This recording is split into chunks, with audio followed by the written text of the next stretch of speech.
Hey, there we are. We are live. What? What's up? Hello, world. How's everyone doing? This is the Sometimes Kingdom RPG actual play stream for the launch of the first print edition of the game, which is now available through the Stillfleet.com website. And might be able to find it soon in stores. We'll find out. But for now, we are going to sort of debut the rules as they currently stand in this first zine edition with the core rules, with more zines to come by Ethan Gouldini, who's the creator of the world, and we hope a bunch of other collaborators. I've been helping out. We have innovative new rules for Magic, lots of Ethan's crazy art designed by Tony Grasso. So we're very excited to see how the game kind of comes out as a bunch of little zines exploring these magical islands. Before we get started, we have some amazing guests with us for this two-part, very special, just today, right now, and next week, same time, two-part AP to debut the print version of the game. And before we go any further, why don't you introduce yourselves, and then we'll turn over to Ethan to kind of run the game. But yeah, Nihara, do you want to kick us off? Okay. Hi, I'm Nihara Nichelle. Um, Quintessential nerd and geek, Trekkie, Whovian, etc., etc. But also a performer, actor, singer, comedian, blah blah blah. You can find me in all of the socials. Nice. Apollo? Hello, my name is Apollo. I am a voice actor, TTRPG, performer, pro GM. I'm a guy on the internet, and I'm thrilled to be here. This is going to be great. Hell yeah. I made a little guy. Wythe, why don't you introduce yourself? Oh, well, thanks, Ethan. Hey, I'm Wythe Marschall. I started the Stillfleet studio and made the grid system. I'm a long time GM, just running games all the time. And finally, friends convinced me to publish my own writing. And so we've been doing that and working with a bunch of cool people and want to continue that party. So please check out our books, including Ethan's new game, The Sometimes Kingdom, finally available in print. Ethan, who are you? Hi, yes, hi. My name is Ethan Gould. I often go by Ethan Gouldini, wherever fine internets are sold. You can find me on all socials as Spectral House with a little @ symbol in front of it. I'm an artist living here in New York, and SK Sometimes Kingdom has been a very long going project for me. I'm very excited to get it to print. Yeah, I think that's all we got so far. Cool. Well, in that case, why don't Ethan you kick it off with sort of where we are in the world of the game? We only really know what you gave us for our sort of marketing tweet length copy. So all we know is we're doing a high fantasy, Portal Fantasy, Fast Furious meets Baba Yaga. So whatever It's that very means. standard. It's a standard trope. I think everybody understands Baba Yaga, Too Fast, Too Furious. Yeah, I guess if everybody's ready, let's kick it off. So this is the game, the Sometimes Kingdom RPG. It takes place in the Ryan Weatherly realm of Seasons Keep. It also takes place, I should say, time period-wise, in that mysterious and unknown continent of the late 20th century. At the moment, it is the year 1970. I'm sorry, got some anachronism stuck in my throat. It's very difficult to tell what year it is in the fantasy realm of Seasons Keep. It is connected in very strange and unruly ways to its secret sister world, the planet of Earth, or as it's known locally in Seasons Keep, the regular world. For more than 1,000 years, Seasons Keep has been organized and organizes its society around a very important idea, that there are 4-ish isles, Springside, Summerside, Copia, and Interheart, and they organize themselves around the seasons of the year. Or rather, they would not call them the seasons of the year anymore, because nowadays there is one season to each of the islands. The wintry and spooky Interheart, the windswept and elbow-patched Copia, and a large continent-ish called the Greens, which is made up of Springside, and then partly overlapping it on one side, the half-floating grand island of Summerside, where, as you can imagine, it's always big, and also always summer. This is a sort of important time in the transitional history of Seasons Keep, it being 1970 something. It is undeniable that magic is in some small way changing. For one, it seems that every day more portals to this strange and weirdly technologically boring world of Earth are being found. Your various armoires and other kinds of furniture leading to other places, rips and tears in the world. And a question that's being asked across the entire seasonal isles of Season's Keep is, what does modernizing mean in a world with word magic? Every single island in Season's Keep uses a seasonal table of magic. The seasonal schools of magic, one per season and one per island, can be used and wielded by anyone across the entire island, but you can only use one. So, for instance, if you grew up or live in winter, you can use the Copian School of Magic. You can use the Royal Thulacilian Summerside School. You can use the Spookademic. It doesn't matter where you're from. But whenever you decide to study, you can only study that one. And, with forging words of power and moving reality around seems to work okay. But a question on everybody's mind is, what does modernism mean? This is especially true in the island of Springside, where, as is probably hopefully self-evident, it's always spring. Spring is an unruly place. It has a great deal of small free cities, areas organized probably at the maximum at the county level, and is loosely connected by a series of paths called the Anchor Road. In a lot of ways, it's the most fairy tale of all of the islands. And some of the oldest stuff still lives there. Cities are starting to grow in this time of relative peace. The cities, as they start connecting themselves to each other, are even deciding to, shock of shocks, pave some of their ancient roads. I think our adventurers right now find themselves on one of these roads as members of something called the Questing Network. For impending apocalypse, there's a small handful of super powerful mages called the Defenders of the Realm. For literally every single other disaster, danger, or calamity in the land, there's the Questing Network, an overburdened nonprofit pairing would-be adventurers with necessary quests for, in quotes, the common good.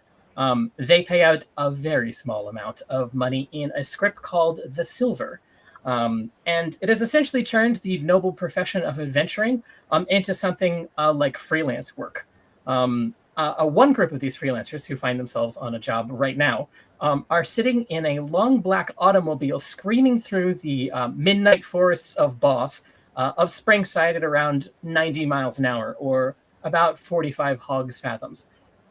A woman in a long black dress with long black hair sits at the steering wheel of this long black car, driving through this inky dark forest, and turns shouting at the rest of her companions, "They're not supposed to have two legs. That was kind of the problem, you know? All right, hold on, we're going to take a sharp turn," and then swerves to the left violently.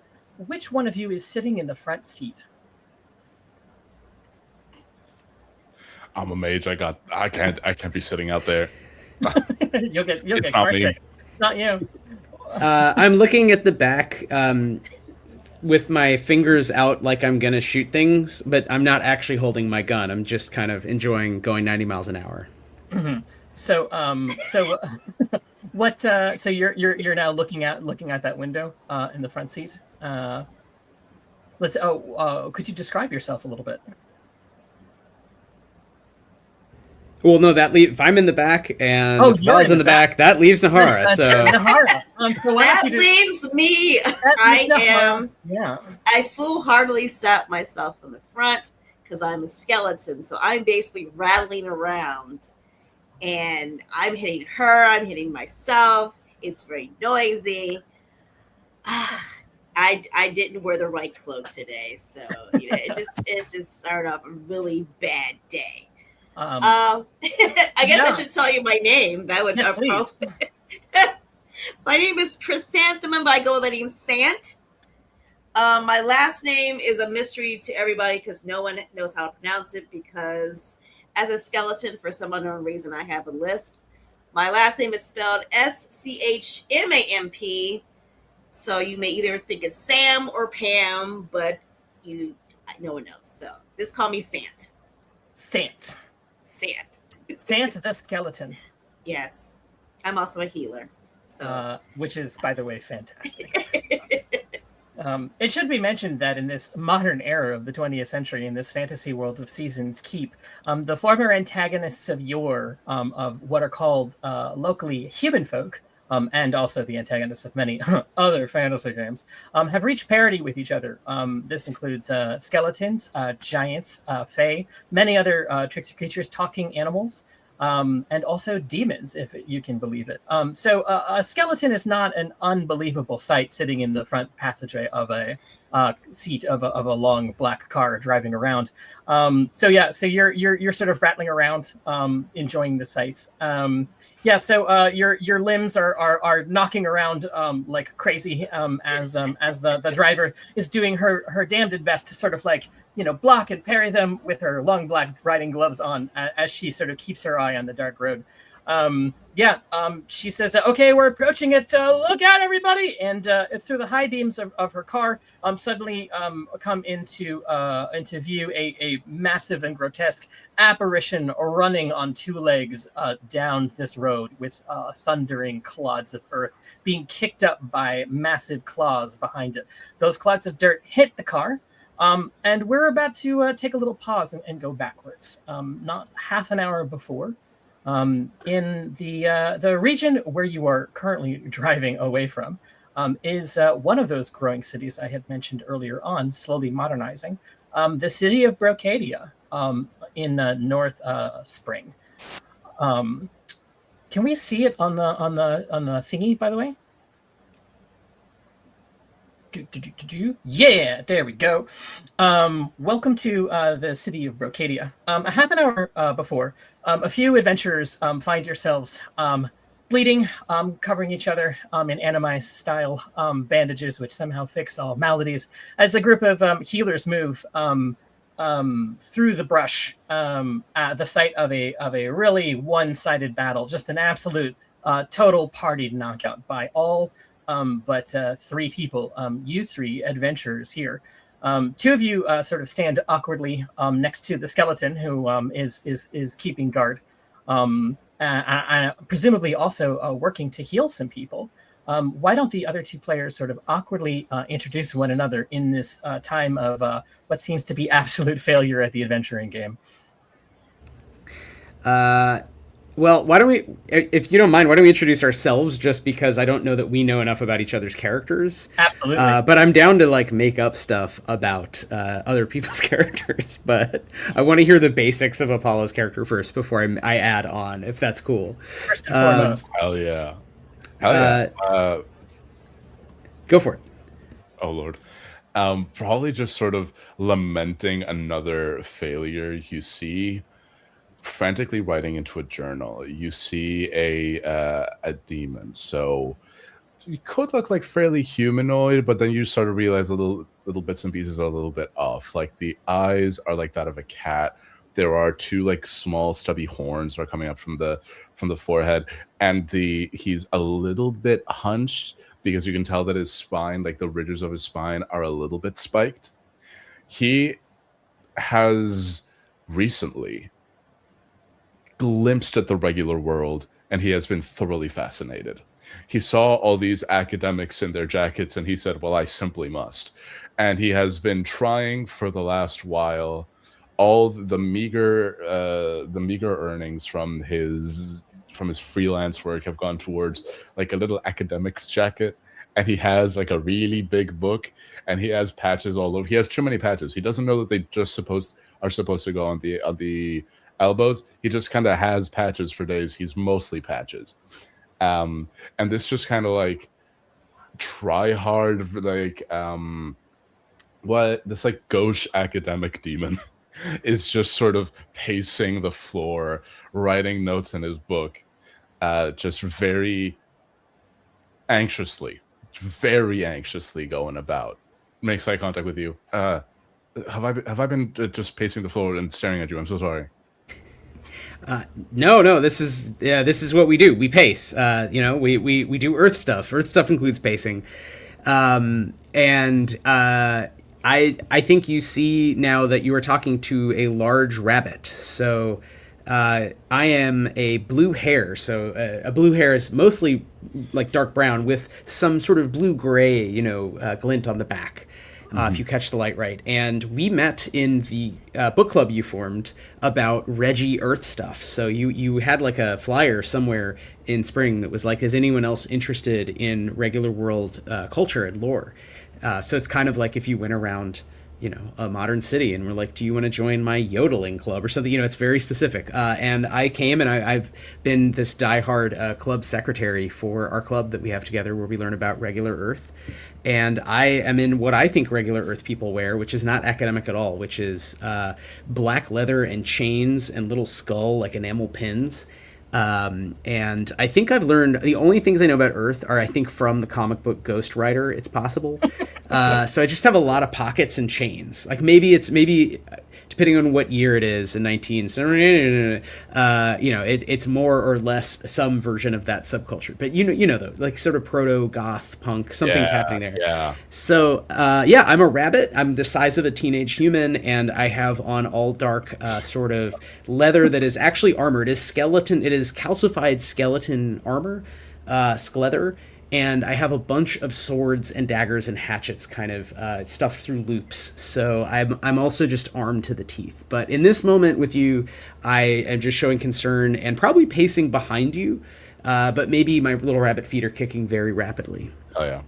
I turn to you and I say, by the way, I had these made. And I just pull out a little business card that I had made. And I said, all right, well, this is mine. You see, there's my name, Karai Scratch, Reggie Academic Adjunct, and I just kind of show that to you. Now, I can have stuff like that done for you. I don't know if you want a business card. Maybe we could get a chain engraved. What would you want in that? And I'm just taking notes.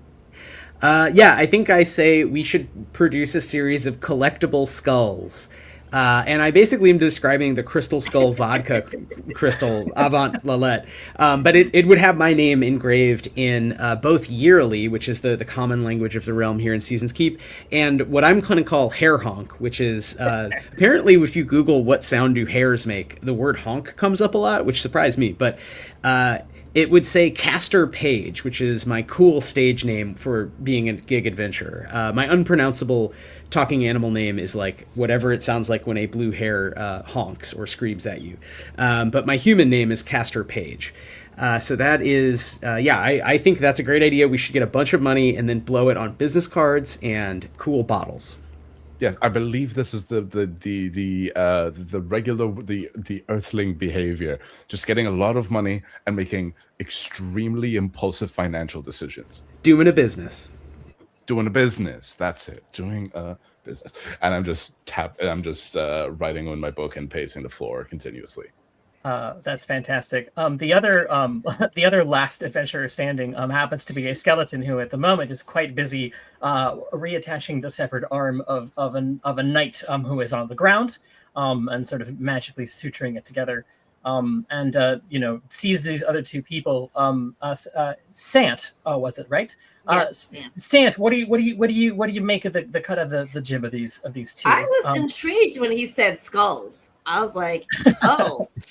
Go on. I mean, because these might be skulls that I know. They might be related to me. Heck, they might be old skulls that I used to have in my collection.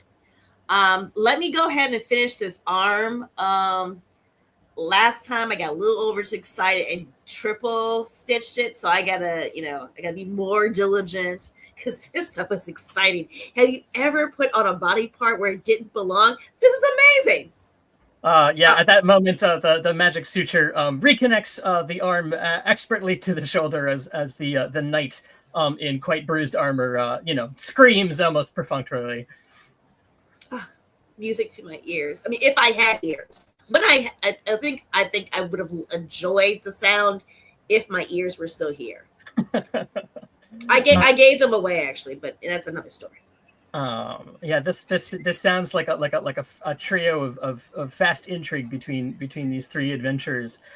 It's at this exact moment of a sort of meeting of the last parties standing that out of the brush, out of the heath, the dark and looming woods of Boss, you hear sort of a screeching sound. I'm just gonna point to Santh, just to be like, you hear it? What? Maybe my neck is a little. Is that me? It's not you. It's not you. Oh, okay. Okay, and it's not me for sure. Yeah, it suddenly that turns part into and keeps getting louder and louder and louder. I start slowly getting behind Caster. I'm like, all right, and we're safe, and we're all right, and Yeah, just instinctively pulling out hatchets and just threatening the world with hatchets. A world of hatchets from a rabbit with a demon hiding expertly behind them. As suddenly out of the darkened woads tears out a long black cart and stops right in front of you, kicking up an enormous amount of dust in this field by the northern outskirts of Boss in the city of Brocadia. The passenger door sort of kicks open, a black boot kicks it open, and you see a human folk woman sitting in the driver's side.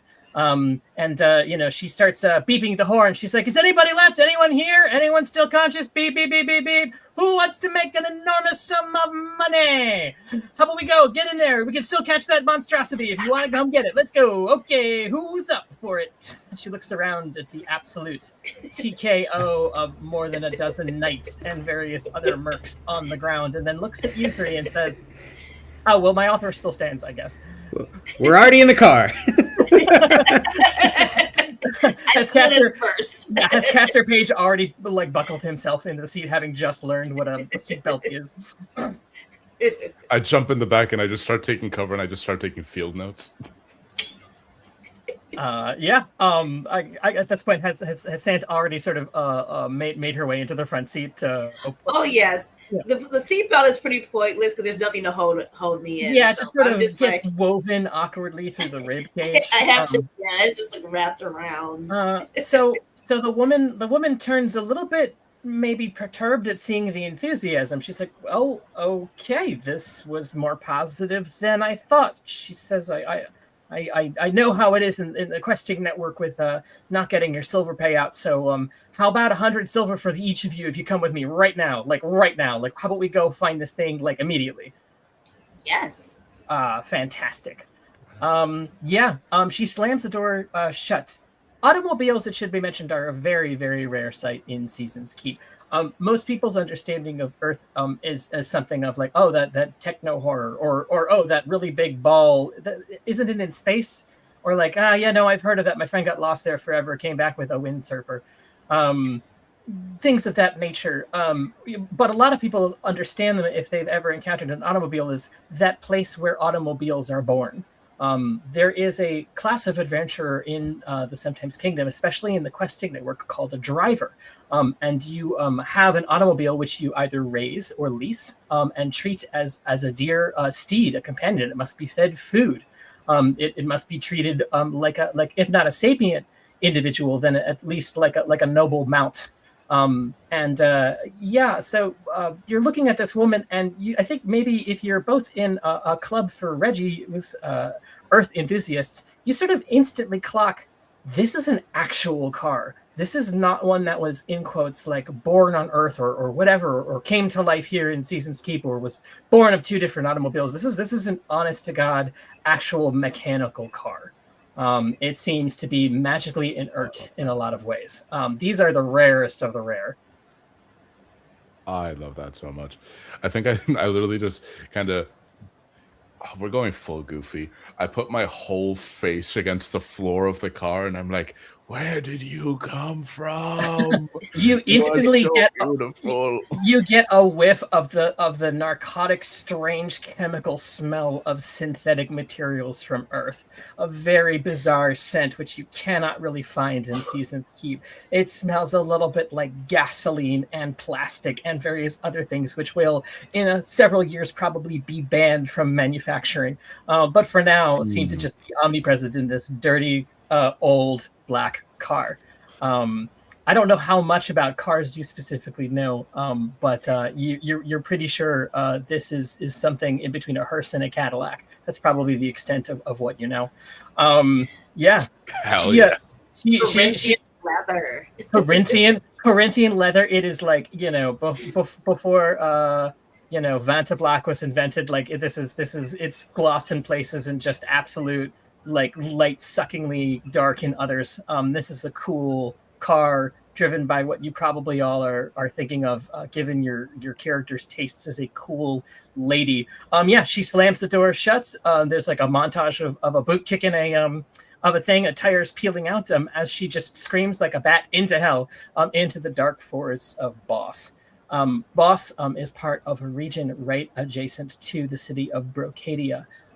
It is a large forested area known as Brucey, and deep within its strange confines is the court of the Fae, where the fairies still live. Or I guess, well, the fairies' governing body still live. Fae at this point, like most species in Seasons Keep, live all over the place. But that mysterious little enclave is deep within this forest. You pass through the early parts of it, the areas where sawmills and lumber and the stewards of the forest collect fruit from the commons, the publicly held orchards, for free for members of the city, and you go ever deeper into it as moss is hanging from branches and the light from the sun gets dimmer and dimmer and darker, and soon you're in Boss proper, near the incredibly dangerous area known as Ceylon's Line, beyond which is a sure and swift death in an absolute black, lightless forest. As you're driving forward, she sort of is humming to herself. She presses a button, and an 8-track comes on the player of the car. It's playing some kind of gothabilly, which is I don't know if you've ever heard of it, but it's sort of what if music from Interheart, the Winter Island, was really calm and nice and cheerful. She turns and she says, "Okay, we're almost there." And we sort of snap, I guess, back at that moment to the present, where the car flips on its light up tires, and is now, between that and flips on the high beams of the car, the only light source in this vast and dark fantasy woods. And you hear lumbering in the foreground the big footfalls of this creature kicking up dust and clod. As she suddenly turns violently to the right, because tons of dirt are being kicked up by its massive claws, as you see on two massive chicken legs, a large house, a large shack, I guess, in tatters at the moment, made out of clapboard and moss. And its foundations seem to be in some sort of flux because the house is part ruined. The chicken legs are easily 2 stories tall as it lumbers through these dark woods down the same road that you're chasing it after. I would like everybody to roll a move roll to see how you deal with this sudden and violent lurch of the dust being kicked into the car. Oh my god. First roll. Nobody die. I got a 6 out of a D6, so very lucky there. Oh, thank God. Okay. 7 out of a D8. Okay. Wait. I have it. Oh, I also got a 6. Yay! Nice. Wow. All right. It So, these rickety old seatbelts seem to be clattering apart. They are stitched together, much like your jacket. Oh, I'm sorry. What is your demon's name again? Karai. Karai. Fantastic. Much like Karai's bespoke academic leather, or I guess academic jacket, it seems to be more patches than seatbelts, and they're starting to rip apart. But all of you are seasoned adventurers. Perhaps you've been in an automobile yourself at some point. Certainly a carriage or on a horse, so you at least seem to know how to comport yourself. So even as your seatbelts are kind of flying apart, you all manage to roll with the punches. And suddenly, in this stretch of woods where the high trees come, they start spreading out, and you see a very wide stretch in the road of total black, except for the 2 headlights and these glowing tires of this car. You can see it lumbering forward. And she says again, yeah, they're not supposed to have 2 legs. That was a big design flaw. It really was. it just makes it erratic. It makes it much too fast. I know that was the original idea, but anyway, listen. And she turns and looks very serious while maintaining a very cool one-handed drive on the car. She says, if you can get into that thing and shut it down from the inside, I think that would be really great. Why don't you do that? And then I'll pay you all lots of money. Yeah, that's great. Good. Why don't you go do that? Sure. Yep. If there's Corinthian leather is the real thing. It's real good. A little bit has broken off because of all the commotion. I have like little jars. I have like almost like a bandolier of jars of just little curios. I'm just gonna pick up a little bit of leather and just put it in a jar. I'm like, that's for me for later. All right. And hell yeah. Okay. Oh yeah. Okay. So how far away are we from the structure itself? How far? Yeah. How much ground do we have to cover? Okay, you are getting closer and closer. She is giving herself a lead foot and pushing very fast. The car is now screaming ahead towards it. I would say within the next 15 or 20 seconds, you're going to be practically right on top of it. Right now, you're about 40 feet away. Within a few seconds, you're going to be well within, spitting distance of its large chicken legs. I should mention also, it looks as if pieces of it seem to be lifting off of trees. It's in a real ramshackle bad state, but in classic sort of magical fashion. Pieces of the underbrush and boards and various other bits and bobs seem to be coming out of the woods and forming around it. It seems to be in some way perhaps repairing itself or something. As it's doing that, it's slowing down a little bit, but at the same time, it is also growing in size. So yeah, within about 15 seconds, you're going to be within spitting distance of those legs. And for now, you're 40 feet away. Cool. Okay. So it's going to be a matter of trying to jump on the leg or something like that. I think I'm going to look around and say, all right, it's slowing down, and there are parts of the forest that are trying to go to rebuild it. I say we jump on one of those and let it those pieces want to go to the building. Let's just do that. Just let it happen. That sounds great. I'm following you. Works for me. Works for me. The woman says, wow, you're all really game for this. Okay. All right, hold on. And gives a double-leaded foot. The car screams ahead. It is now turning, swerving to one side of its left lumbering big chicken leg. This seems to be the spot where tons of debris is coming out of the underbrush, and sort of lifting up into the air onto the I guess foundational structure that sits atop these two disembodied legs. Okay, I have a pitch for a spell. Oh, excellent! Pitch for a spell. First spell. Spell. As an adjunct, I started off with 5 known spell words. This is not going to be one of my forged spells. But one of the spell words that I took is secret. In my mind, I'm thinking this is some sort of like living sentient or semi-sentient organism. If it detects that we are trying to like enter the structure, it might not take the pieces that we latch onto. Could I use secret to sort of, once we get onto the pieces that are going to be going to the structure, hide us away? Be like, hey, we're hitching a ride in secret. Absolutely. So what you're trying to do is essentially create a way to be sneaky and sort of be treated by the thing itself, should it have any sort of security, as a piece of the furniture, so to speak, a piece of the structure. Yes. And these people were like in it. I just want us to go unnoticed. Yeah. I think that's fantastic. That would be covered under a guile spell, and is absolutely a thing you can do. Yeah, so it's step 1. If you burn 3 grit and just cast the spell, that is now what that spell word does for you if you just use it on its own as a spell. And you hide within cover using that spell automatically. If you cast it at step 2, you could hide in plain sight. And if you cast it at step 3, then you would hide beyond anyone's ability to find you without using magic. So that gives you a sense of like how you can push by burning more grit. Like you can pull more like magical essence into the system. But yes, that is a great idea. All right. I think if possible, I would love to burn. Could I do that to also extend it to like cover more people to cover the rest of you?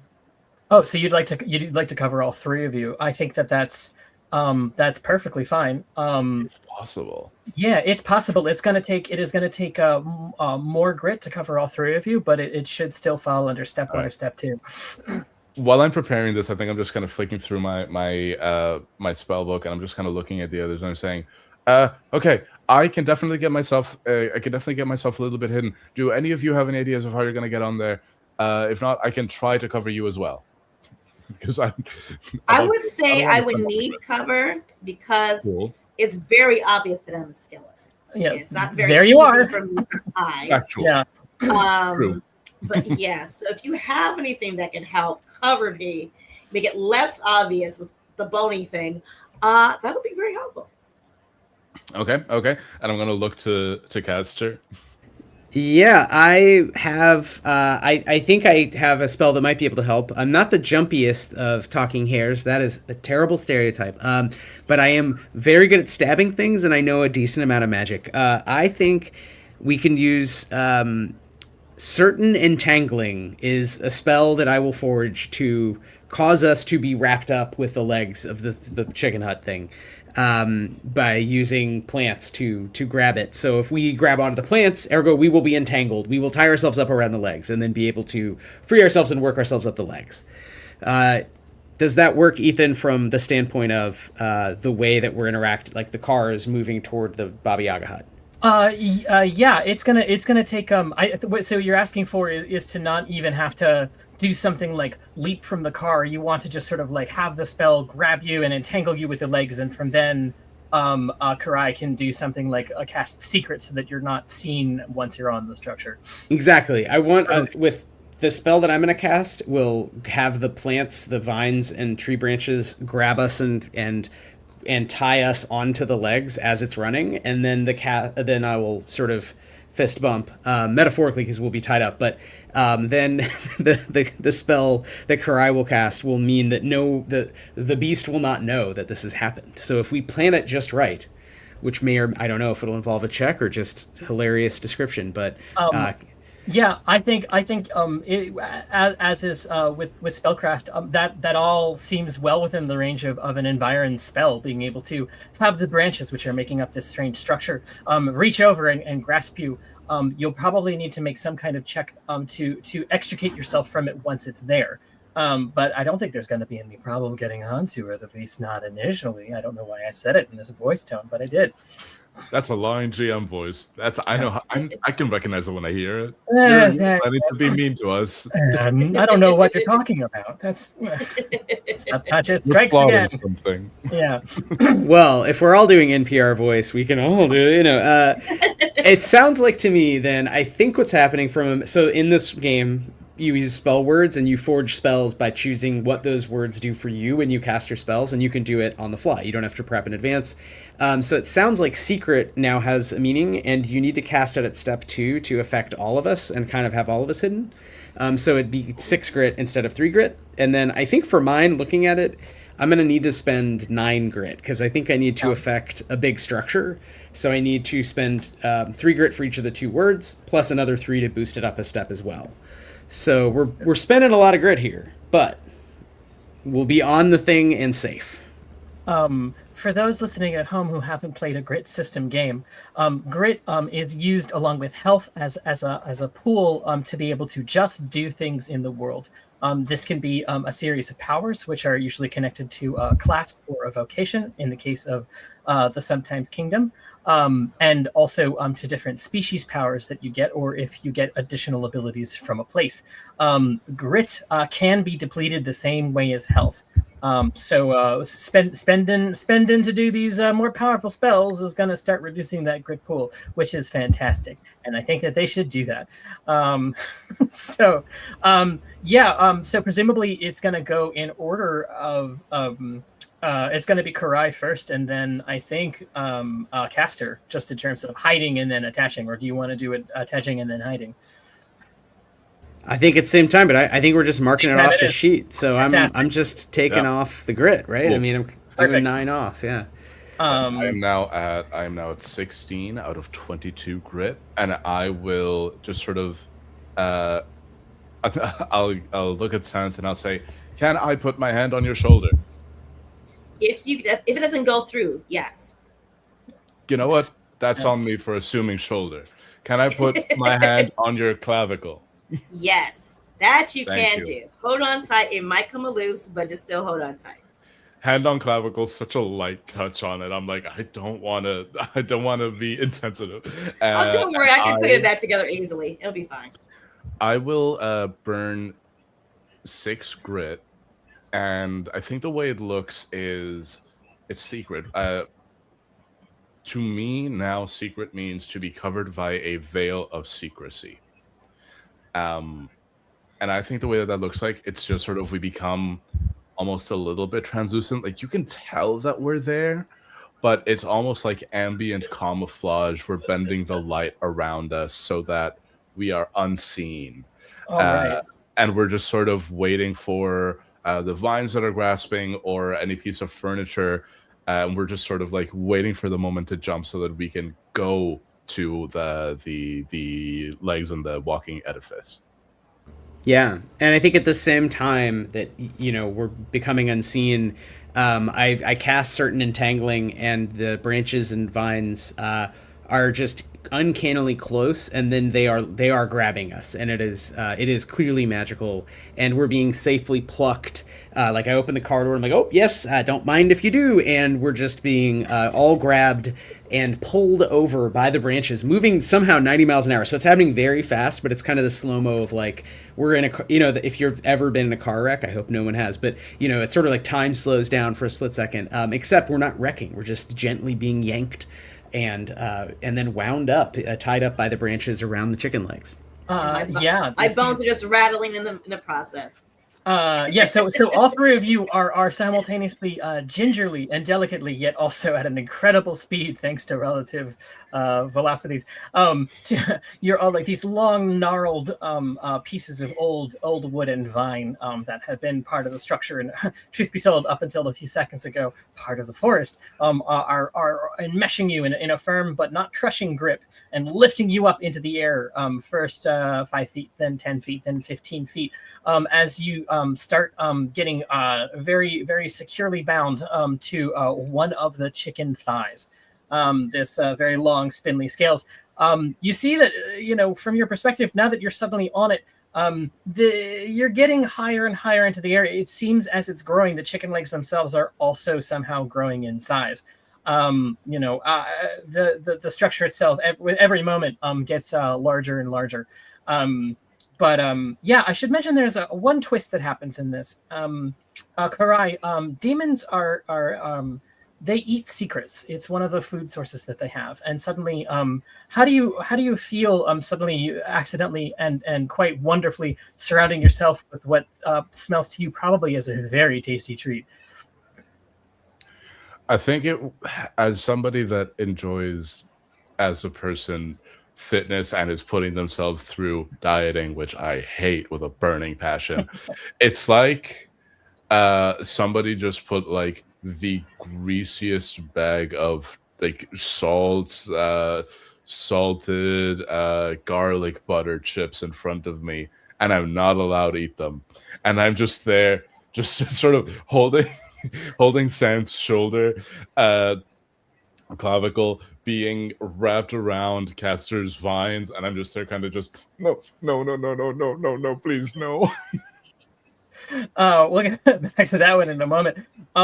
So you are all now up in the air, easily 20 feet in the air, easily, and moving at a real breakneck speed. You are firmly attached to it. Are you going to now attempt to extricate yourself from it, Caster or anyone else? Yeah, I think we all should. I'm trying to get my hatchet. I'm doing the action movie. Like I planned for this, so I already have like a hand on my hatchet, and I can really carefully like move it up and down a little and cut through a little bit of vine and then free everyone else. Happy to make some rolls here, and happy to work with Sant or Karai. We didn't really plan this out too good because magic's magic. It just comes to you. You got to do it. Got to do it in the moment. Yeah, if you'd like to attempt to sort of quickly and violently extricate yourself, caster, feel free to roll a combat roll. Perfect. I should mention it will not initiate combat. I'm not that kind of GM. I would tell you if it would.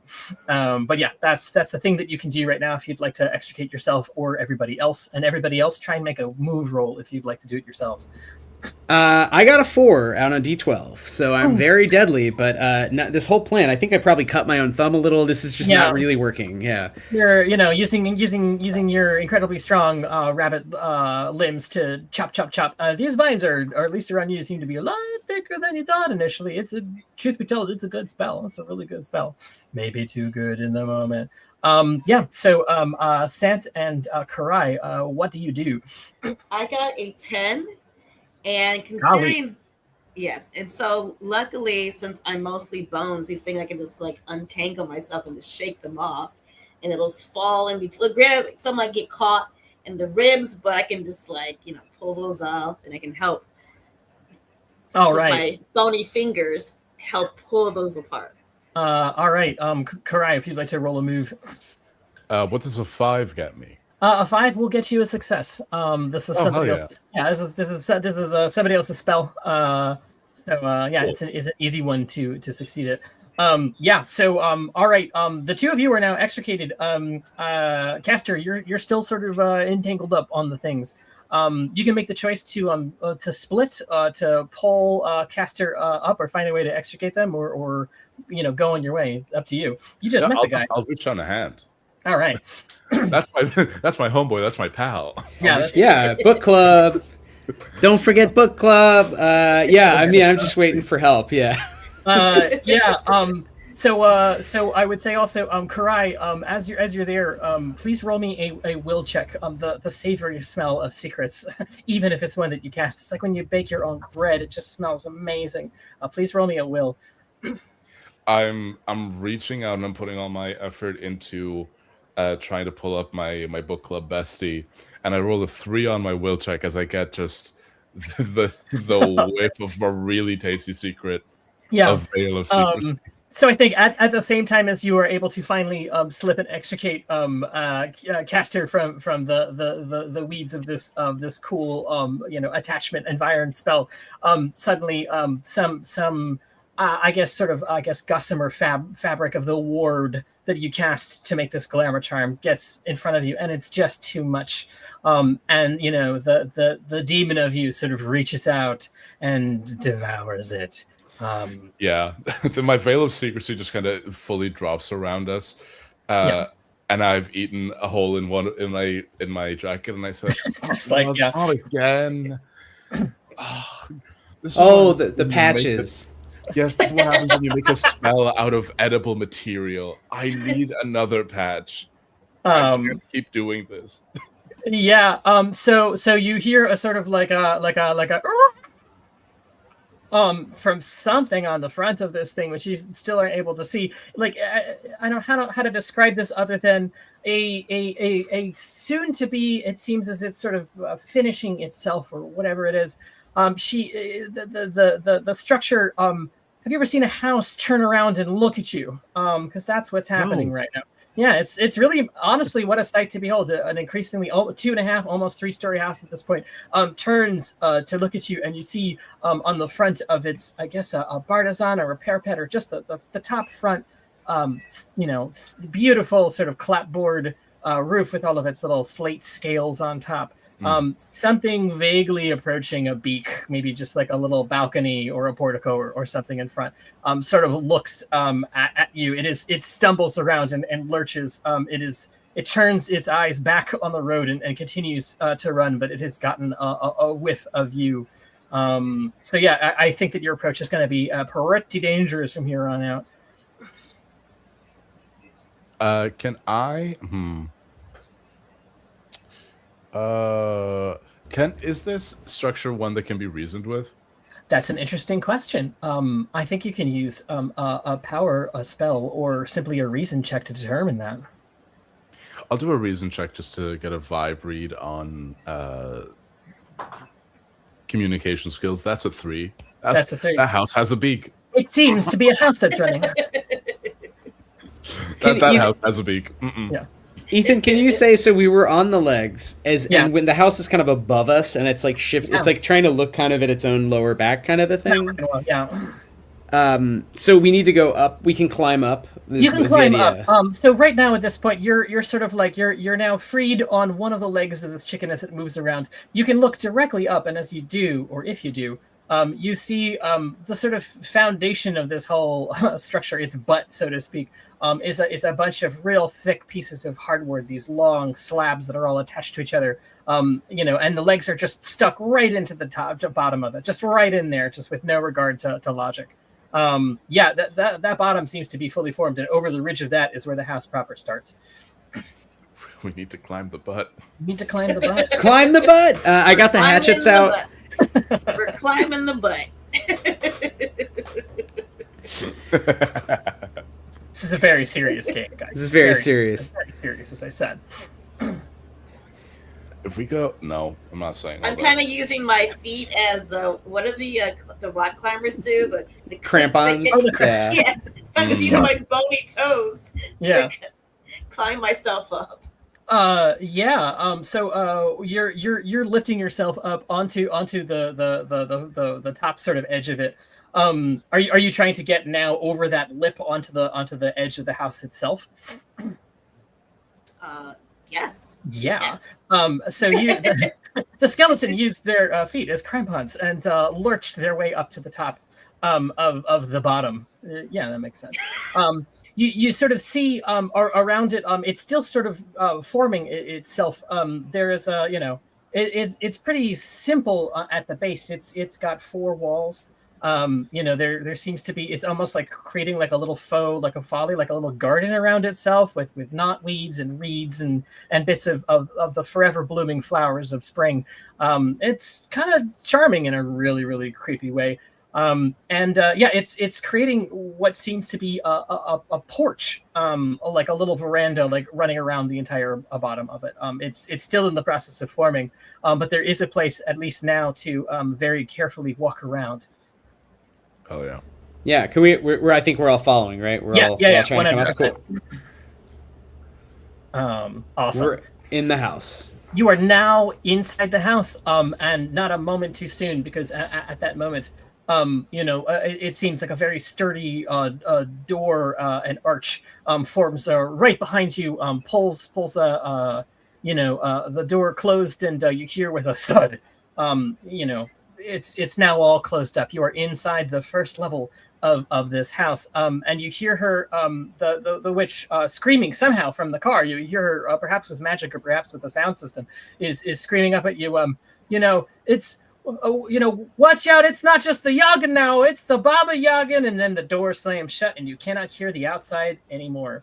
A really astonishing thing, now that you're inside the house, is that while you were shaken and rattled so violently on its legs, being moved around at such a great velocity, inside the house, it feels perfectly still. Maybe there's like a small, like a humming or a rattling, but for the most part, it seems like you are now inside a domicile. If you didn't, weren't riding those legs yourself, not 30 seconds ago, it might be hard to believe that this house was moving.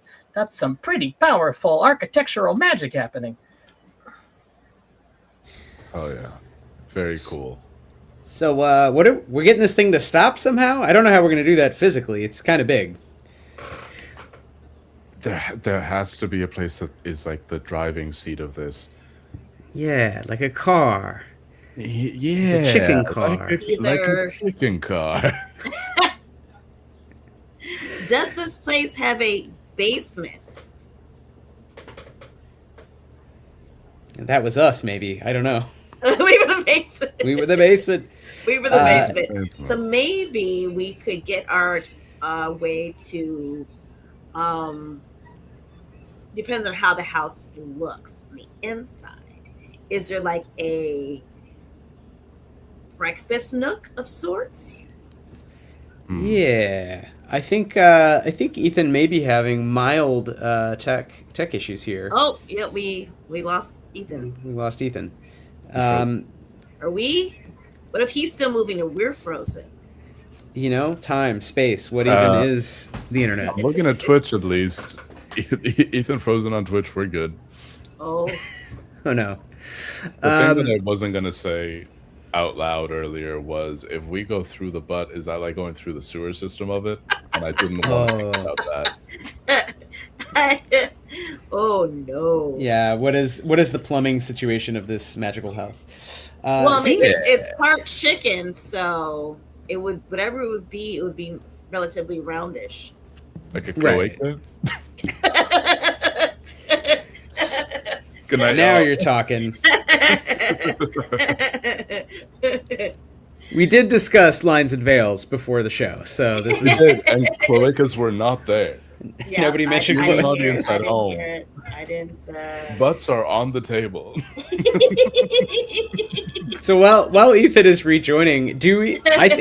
I love the idea that we have done adventures together, and this is not like this is just Tuesday. What was the last adventure we went on? What do we think? Not a giant chicken, but This is funny. I love the idea of like a tomb raiding thing, but instead of tomb raiding, it's just like a. Okay, let's take like was Blockbuster around in America in the 70s? Maybe like like all those I stories don't of think like it was a thing in the 70s. like a chain letter. It's like a chain letter or something. a magazine the article. thing of like the That's trope funny. and fantasy of like in folklore and mythology of like people ending up in like in the mystical other worlds. I love the idea of just like a chain store getting dropped into our world, and were just there, kind of being like, "What is this?" Oh, like a photo hut, a random photo hut just Right. drops out of the sky. Yes. Okay, That's great. See, Ethan, we cannot hear Ethan. Hi, can you hear me now? we Yes, can. Yes. We can. Yes, You're yes, back. Hooray! Yay. I think the entire internet went out, so I am now meshed to my Oh. phone. I think that'll be fine. All right, I set it up just in case of such an emergency. Glad I did. I do like the idea of a reverse isekai where a chain store drops from the sky. I heard that part. I was logging It's on. like the lowest stakes dungeon crawler Carl vibe is like three low level adventure 0th level adventurers in like a CVS from 1970 like fighting just at the yeah. very beginning of that Yeah, model wait. outside of like a Sears or a department I store. say this as a European, the mythical land of Costco. Yeah, and have- the dangerous payload that it has brought in with you is unfettered capitalism. Oh. The most deadly payload of all. So you now are find yourself inside this structure. It is neither tall nor short, nor neither cramped nor stuff. It seems to be. It was made with livability in mind. It looks quite nice. On a far corner of the floor that you're in, there's a large roaring fire in front of what seems to be a parlor. There are rows upon rows of bookshelves, and there's seems to be a couple of doors leading up. There's also in a bunch of the corners small little pink crystals that seem to be embedded into the wall. Probably some kind of talisman or decoration. You're unsure. Something a little rose quartzy. Something a little classic fantasy. It's a glowing crystal.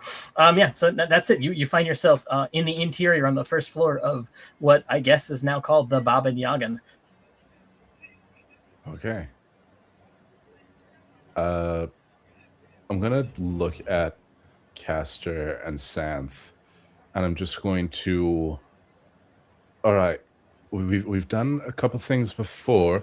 How do we want to approach this? Do we want to spend some time and try to figure out figure out a navigation approach? Do we want to just go in guns blazing? Where are your minds at? I mean, as a healer, I see crystal. I think healing crystal, and I want to steal it. I mean, not the. Nice. I'm curious about the crystal. Yeah. I love the idea of stripping this place for parts, but I also love. So we have two objectives now. One is stop the chicken car so we get the $100, but the other is also just steal everything that isn't nailed to the. Actually, if it is nailed to the floor, we have hammers. That's not a problem. Sturdy knife, axe, we can get the nail out. Let's look. Why don't we go up and explore a bit? Do we want to break up? That surely is safe right? If we all just take a splitting up direction. is super No. safe thing to do. No. As long as no one else is in here, because as a skeleton, I tend to have an unintentional scare factor. As in, I get scared when people see me. Right. Are the doors locked here? Yeah, so the room that you're in right now seems to be a bit of an L shape. It is it's got a foyer, there's the parlor, and then there's a hallway going down. At the edge of that hall seems to be a door. It's closed. You don't know if it's locked or not. All right. Well, we shouldn't just go touching things. That's for True. one. But I no was one said definitely we about to cannot open it. raid the cabinets because they might have a medicine cabinet. No one said we can't go snooping. Yes. All right. Okay. I'm going to do a thing. I'm going to open up my my notebook and I'm going to draw like an infernal rune. I'm going to take out one of my candles and light it. And I'm going to use Scribe and Obscura, which is one of my class features as an adjunct and also as a books major. Once per session, you may consult one of your tomes and find useful information, plot-wise, a clue. Make your choice clear to the GM. This clue is specific. You don't necessarily understand the bigger picture, but you know what you need to do next. I just want to get like a sense with like divinatory magic of what will be the safest way to navigate this building. Fantastic. Yeah, that's a perfectly cromulent use of Scribe and Obscura.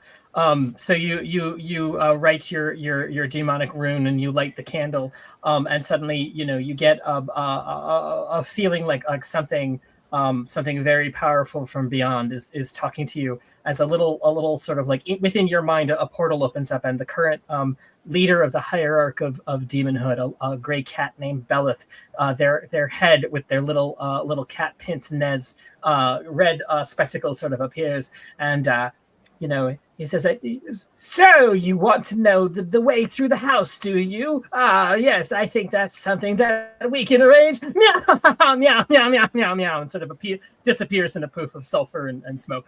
Yeah, you're sort of in your mind are given a really powerful sort of image. You now are sort of seeing the house in full 3D.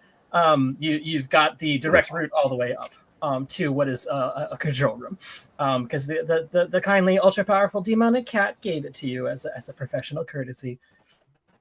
Hell yeah! All right, I think this whole thing, what it looks like is I have just been on my hands and knees.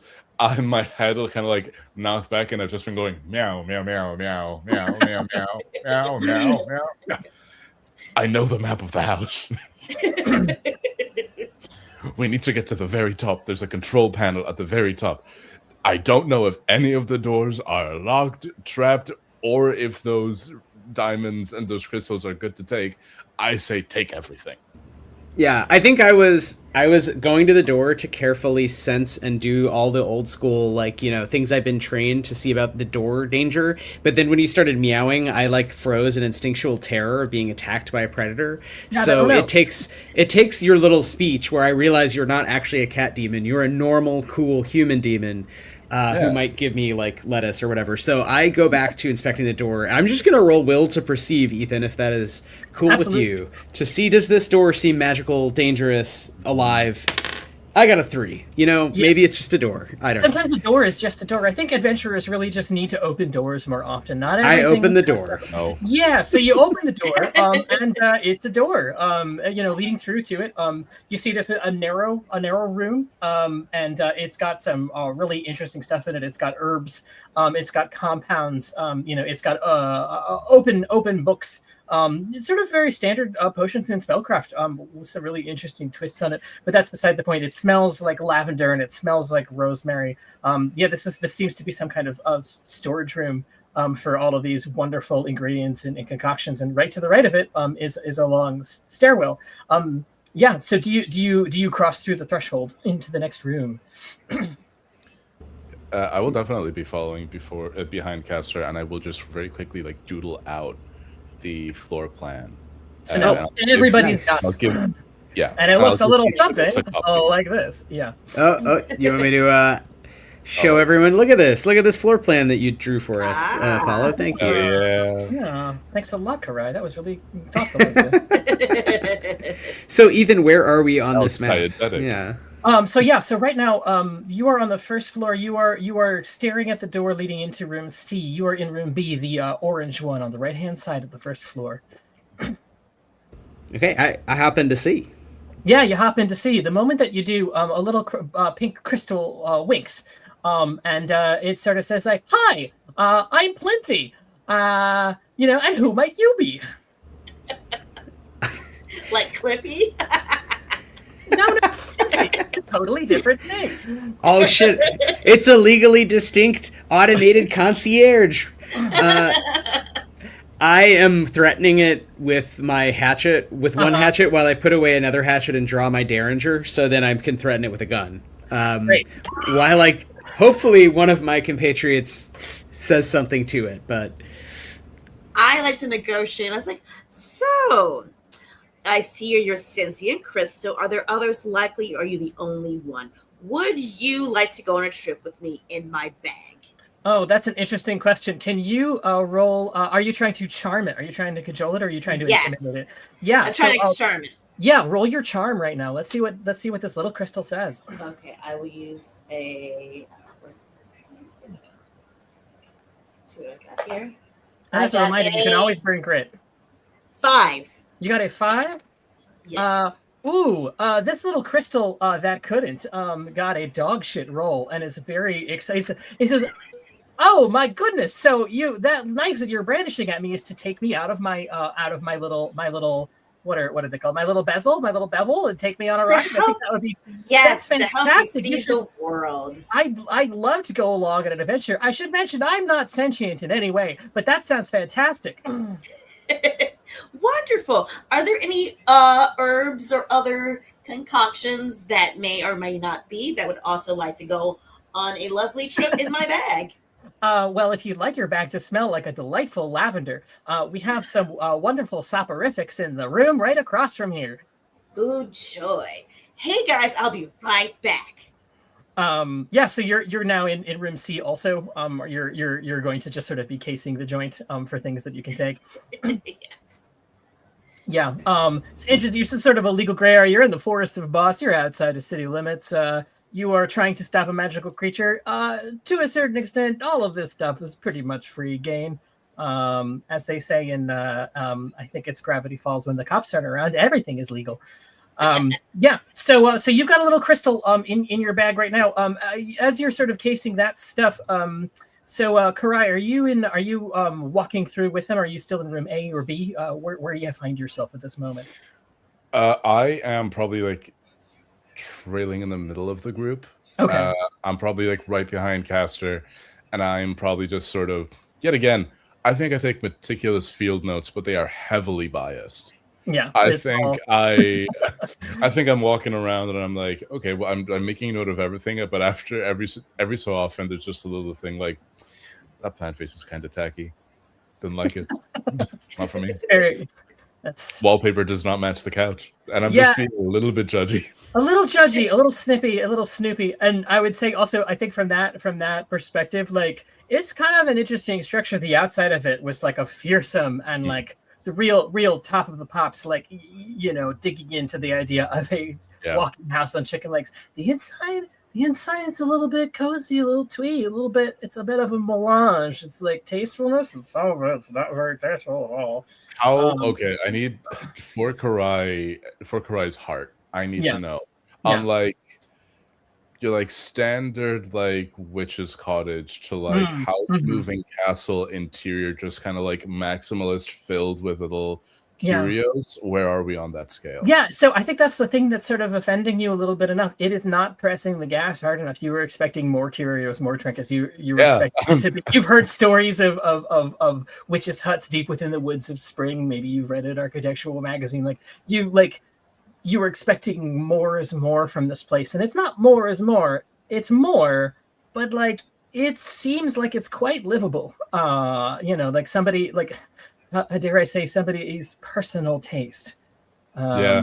I'm here. yeah. I'm like, of all people to not have a hoarding problem, I did not expect the Baba Yaga to not have a hoarding problem. Yeah. It seems a little suspicious, to be honest. It's unusual, or at least your understanding of this sort of thing. Which, granted, Karai is not from the island of Spring, right? No, Yeah. I am from I am from Furno and Interheart. All right. So, yeah, I think that the seasons, unless you do a lot of traveling, there are some definite prejudices and biases baked into what you think. But, like, coming from Winter, come on, you were expecting something a little bit more on the nose than this thing. It's disappointingly not on the nose. Yeah. And I'm just, could I do maybe like a reason check to see if I can figure out who or like how recently somebody has been living in here? 100% you can do that. I think based on your judgy Judgerson, Yeah. but yeah, definitely do a recent check to sort of like suss that out. You've that's been very inside archives, you've been inside spaces. Most people in Yeah. Winter are indoor kids, so yeah, go for it. Knowing academics, knowing people that like to keep like a lot of their things in their private home, I'm like, this doesn't look like it looks lived in, but it doesn't look like aggressively lived in. And I got a 10 on that. You got a 10. So you were specifically trying to figure out, based upon the amazing alchemical calculus of interior decor, how long ago somebody lived here. You start noticing little details like the hearth, and that there's fresh wood on it, despite this thing mostly being pulverized and rebuilding itself. Even as you speak, you can still hear the clattering of stuff repairing itself above in the floors. Somebody was living here like 5 or 10 minutes ago. This place is still inhabited. Actively, I'm just gonna. Yeah. Hey, all right. If we're moving, don't. Okay, I'm gonna look at Santh. You can take whatever you want. Just be a little bit. Just keep it down. I think Baba Yaga is upstairs, so we have to be quiet. I'll tiptoe, which is really just me click, click, click, click. Smash, click, as you're actively stuffing rare herbs into your. So, yeah. So are you putting it into your pack, or are you stuffing your rib cage? Just so I can make a mental. Well, right now my pack, because it'd be a little too obvious. Fitting into holes. I really do have no shame, so part of it might end up going into my rib cage, but most of it's in my sack. Okay, so you're still not burdened. That's great. Let's see, Caster, what are you doing at this moment? I was until I was just told that someone might be here, which again refocused me because I have a little attention problem being basically a large rabbit. I was carving my name with the hatchet into the wall while still kind of half-assedly pointing the gun at the magical being, which now is in my friend's pocket, so it's just kind of like waving a gun casually at Sant. But no, now I'm very focused and I'm sneaking up the stairs, so I go into Metal Gear mode of like, let me go up these stairs without being seen or heard. I'm not actually that sneaky, but I'm gonna try. Great. So you get up onto the second floor. It is much dimmer than the first one. It smells a little musty, a little untoward. You hear a great clanking and rattling from the room immediately next door to this one. There's yet another door.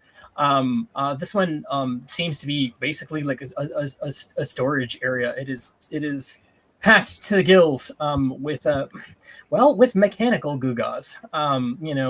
You're Reggie, so you sort of recognize some of these stuff. There seems to be crankshafts. There's bits of brass, bits of bronze, even a couple of flakes of steel, and some various other gears and spokes and whatnot.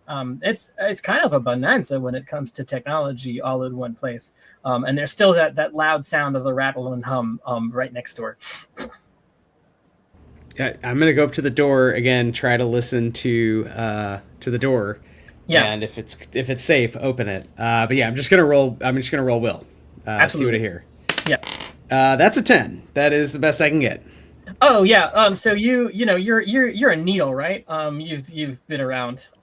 So you are hearing what sounds like the apparatus that is sort of like keeping this whole structure together, or at least going at the clip that it is so efficiently. It's moving in exact pace with the legs below. And you also hear the hum of what is very obviously some kind of security system in the immediately adjacent room to this one on the floor. So this is sorry. So I'm at the door to D. Is that correct? You're Or I'm in D. You're in D right now, and you heard all of the Got stuff it. at the door leading directly into E. Okay, so D is okay, just full of it's like a workshop, Full of and crap. E Yeah, it's a workshop. E is the heart. I sneak back down and unnecessarily quietly whisper this to Sant and Karai.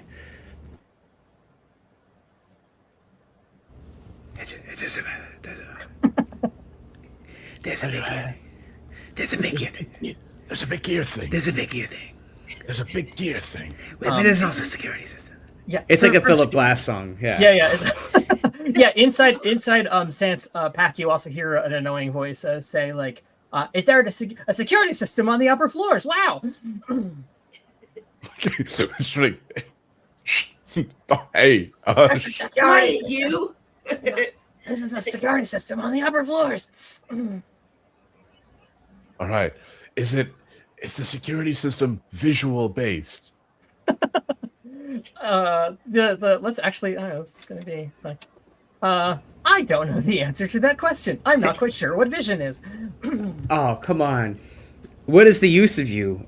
Is there a password? Oh, you were asking the use of me. The use of me is to identify infiltrators and then stop them if I'm capable of it. But I've been told that it's a great thing to be outside, so I'm gonna go with you guys. Oh, Wonderful. okay. Do you have other crystal friends up there who are not as nice as you? Oh my, yes, there's one on every floor. That would Okay. be- How could we be identifiable as not an intruder?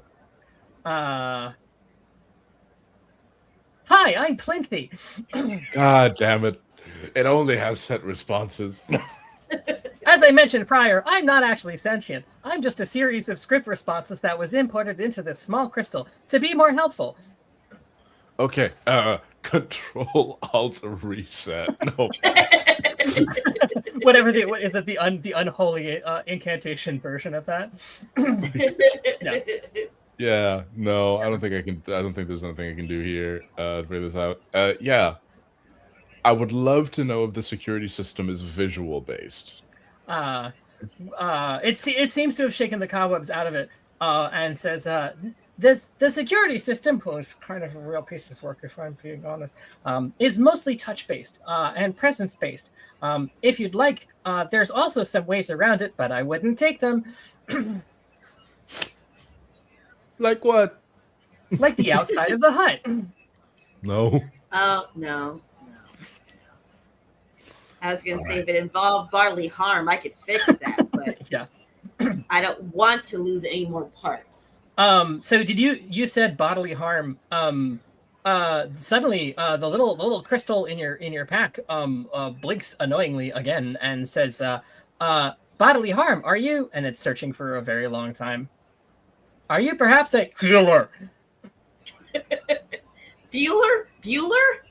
Remember, I don't have ears. So say that to me one more time. It's like a canned like recording or something inside it. It says, "Are you a healer?" Yes, I am. Do you? Great. You may have safe passage up as quickly as possible. Please, we would like to get you to the 3rd floor as quickly as possible. Hey, I knew being a skeleton would work out in my favor. What I is mean, a not quite skeleton? Are you in need also of an academic? No, we're nurses, right? We're Yes, nurses. We work with the yay. doctor here, right? We're all nurses. Yes, We yes. all work at a doctor's. Yes. Yeah, so try and roll to convince it of that fact. Just do one collective roll for all of you. This is I'm 3rd best nurse. Karai 2nd best nurse. Yeah.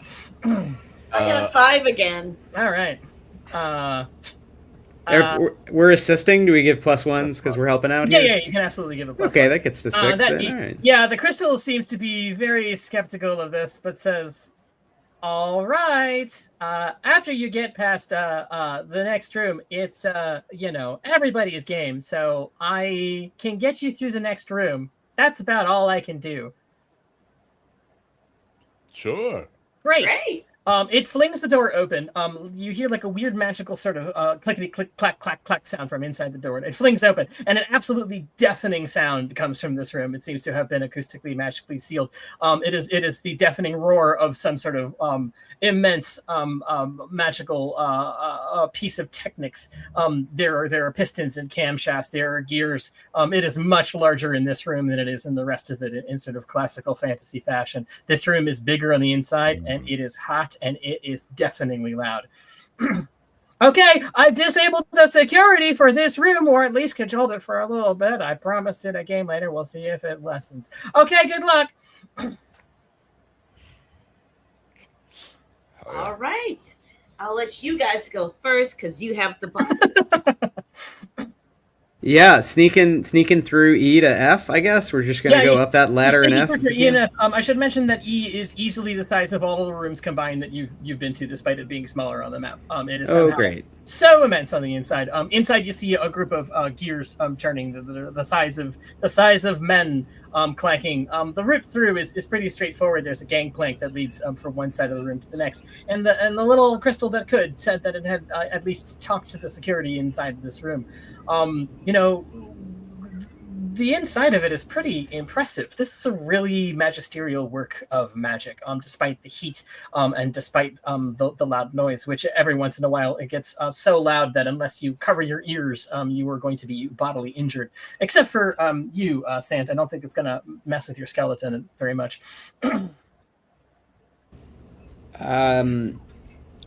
Yeah, I think it just covered. Yeah, I just like I am not threatening anything. I'm just walking very quickly with my hands over my long ears because I imagine they're kind of sensitive, and just trying to get to the end. But if it gets any louder, I will forge a spell because I do happen to have a randomly rolled spell word treble, which I have no real plans for. So we'll see. Well, yeah. If possible, I'd love to take a little bit of like the candle wax and make little like Odyssey callback. I'm just making little like earplugs out of the candle wax. Nice. Yeah, so you're just jamming them into your demon ears. Karai,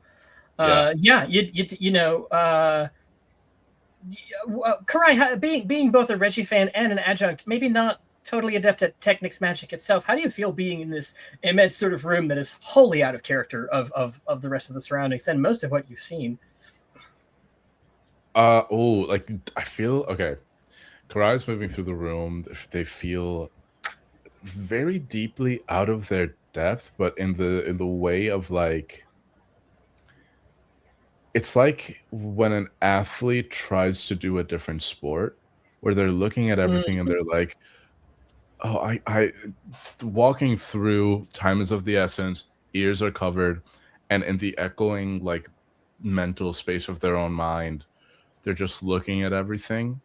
And with that hunger for secrets, that drive between the like magpie drive and the gnosis secret, which is that I am driven towards like collecting little curios, and I hunger for like secret knowledge. I'm looking at this and it's something that I don't know, and that is a secret.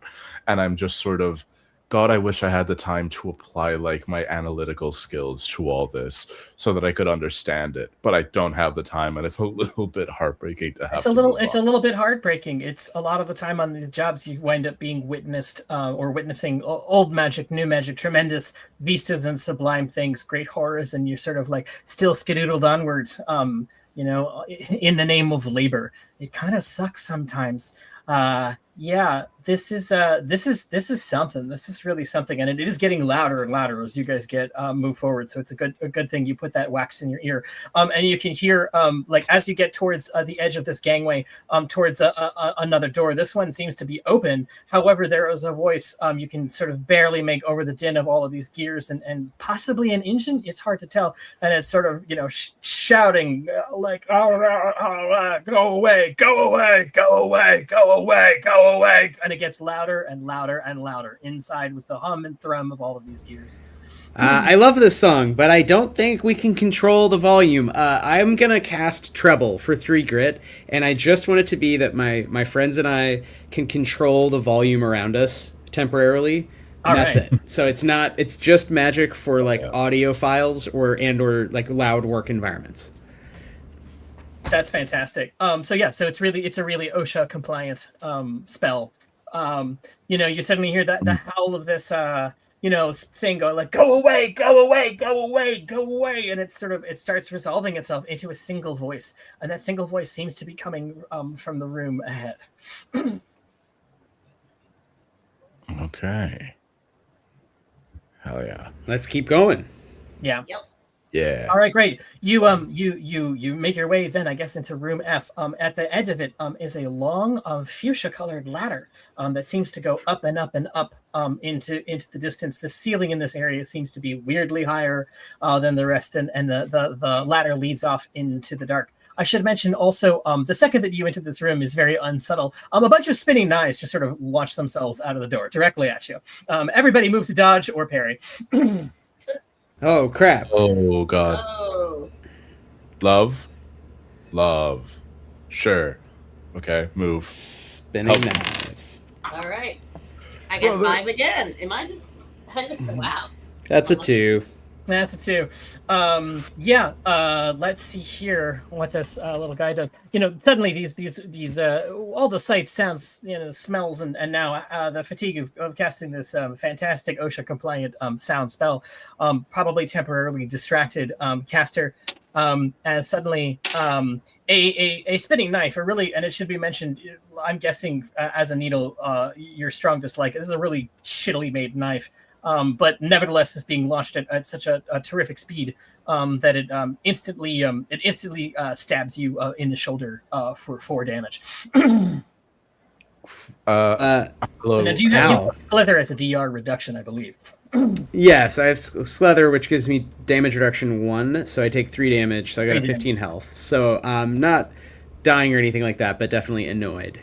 Yeah, definitely annoyed, especially seems like, you're cued in now as a needle to the sound of that spinning things, and you hear within the wall some sort of mechanism. This thing is gearing up to do another one of these little stupid things.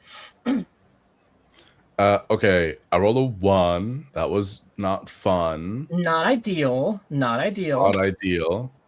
Hate that for me. Yeah, you're deep in thought about what it means. What does it mean to dodge in this world? Like, what assigning a numerical value to dodging? Like, what does that mean? And suddenly, a knife plunges again directly, annoyingly, into your shoulder in the exact same place that it attacks caster for 4 damage. I don't like that. If I had lips, I would be salivating because I love healing. So I'm like, ooh, my turn. Cool. I think literally I'm walking through the room and I'm lamenting that I need to work these jobs to survive, but the more I work these jobs, the less I'll be able to learn about the interesting magic that these jobs expose me to. And in the middle, I'm like, damn, the horrors of capital. Hell yeah, hated that. Yeah. What was your role? Mine was a 5. Mine was a 5. Yeah, you beat it much to your lament. A knife whizzes directly through your ribcage and thunk, it was aiming for your left shoulder, but it misses it and embeds itself into the wall behind you. So there's clearly something setting off whoever's up there is sort of taking out all of the stops. So the beautiful fuchsia ladder leading into the dark awaits, but it sounds like the wall is gearing up for another one of these little annoying pissant attacks. Can I use another one of my spell words? Absolutely. One of my spell words is death. Okay. And I would like to use death in the sense of cessation for something to stop. I would like to point at the mechanism that's like gearing up again, and I just want to stop it. Or like hold it so that it gives us some time before it starts again. Fantastic. If you're just trying to disarm it, or one might call it a kill switch temporarily. This is going to be forged as a Technic spell. It will attack and operate on mechanical devices. In this case, on a single mechanism. Yeah, you flick it and instantly, there's a greasy gear grinding sound from inside the wall as it wheezes and shudders, and a knife which is suddenly trying to launch itself out of what looks to be a sconce on the wall or something, or portals. It's hard to tell exactly where it's coming from, but it suddenly catches up. And you hear the click, click, click, click, click, click, click, click of a bunch of knives, angry that they can't throw themselves at you guys. This is temporary. I hold up a claw, and it's like I'm literally holding it, and where the mechanism is, it's like a little bit of that winter magic, almost like frost just spreading across the wall. Nice. And I'm holding it, and I'm just saying, everybody run, run, run, out my shoulder. Don't worry. I'll fix it. Running, yelling thank you backward. Actually, if I can, as we're running, can I try to shoot at the mechanism just to see if I can blow it up by shooting it with a gun? It's a small caliber gun, but okay, great. Straight up gun. Yeah, 100%. I'm going to roll combat and hope I get a big result. Alrighty. That's a 6. That's a 6. This is a little fucker. You got a small caliber gun suitable for a large rabbit. With a bang. You knock out whatever little piece is inside it, and kill it dead. Thanks, gun. Thanks, Karai. Thanks, house. No, wait, fuck this house. Let's keep going. The voice that's coming in from above that says like, go away. Like, there's a pause that says, no, fuck you. You can say stuff. There's an awkward pause, and it goes back to going, go away. It's not done yet. Go away. So you're now making your way up the ladder. It sounds like, trying to get to that final floor where Dr. Wiley, the Baba Yaga is. Quick question about the voice that we heard. The Baba Yaga, we're gonna start gendering folkloric characters.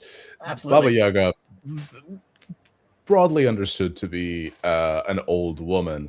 Was the voice I was saying go away, old woman voice, or was that something else? No, there's only two possibilities. One, it was expertly pitched down, or it is a masculine voice. I guess it could also be a giant, for whom it is very difficult, given the volume and timbre of their voice, to tell. But a giant could not really be supported inside this thing. So to answer that question, you're starting to wonder if this is actually the legendary Baba Yaga of lore, or somebody else entirely. I think I'm just in my notebook, still bleeding. I'm like, either Baba Yaga is a really good audio editor, or Baba Yaga is hiring voiceover freelancers. Support local. I'm over here distracted. I'm like, ooh, blood. I can take care of that for you. Just not now, just whenever. I'm not taking care of it now, but I will eventually. I'm just saying. I'm here. Okay. I'm here. Just Okay, I'm going to leave. I'm going to leave the dagger in the arm, just because I don't want to take it out, because that might technically count as using a weapon, and we don't do that. We don't do that where I'm from. So you can you can take care of this later. I'm just gonna. Just remember, I'm here. So who pops up first out of the ladder? Well, I'm now, since you won't let me do it, I pop up first. Yeah. Fine. Yeah. I'll go so first. you now you pop your way out of what looks to be a handsome room, done out in dark lacquer finish everywhere. There is a very, right at your chin, skeletal skull chin level, a beautiful ornate carpet. That is so old it is non-magical. Nothing is moving in its warp and weft. It is just a very beautiful object. The room has got sort of the tapered, corners and edge of the very top of this great, contraption building. You're at the roof level. Right directly across from you, across this room, is a semicircular portal looking out, and you see it's very disarming because you are seeing the lurching forest ahead of you, and through that portal you see just how much this thing is shaking and moving around.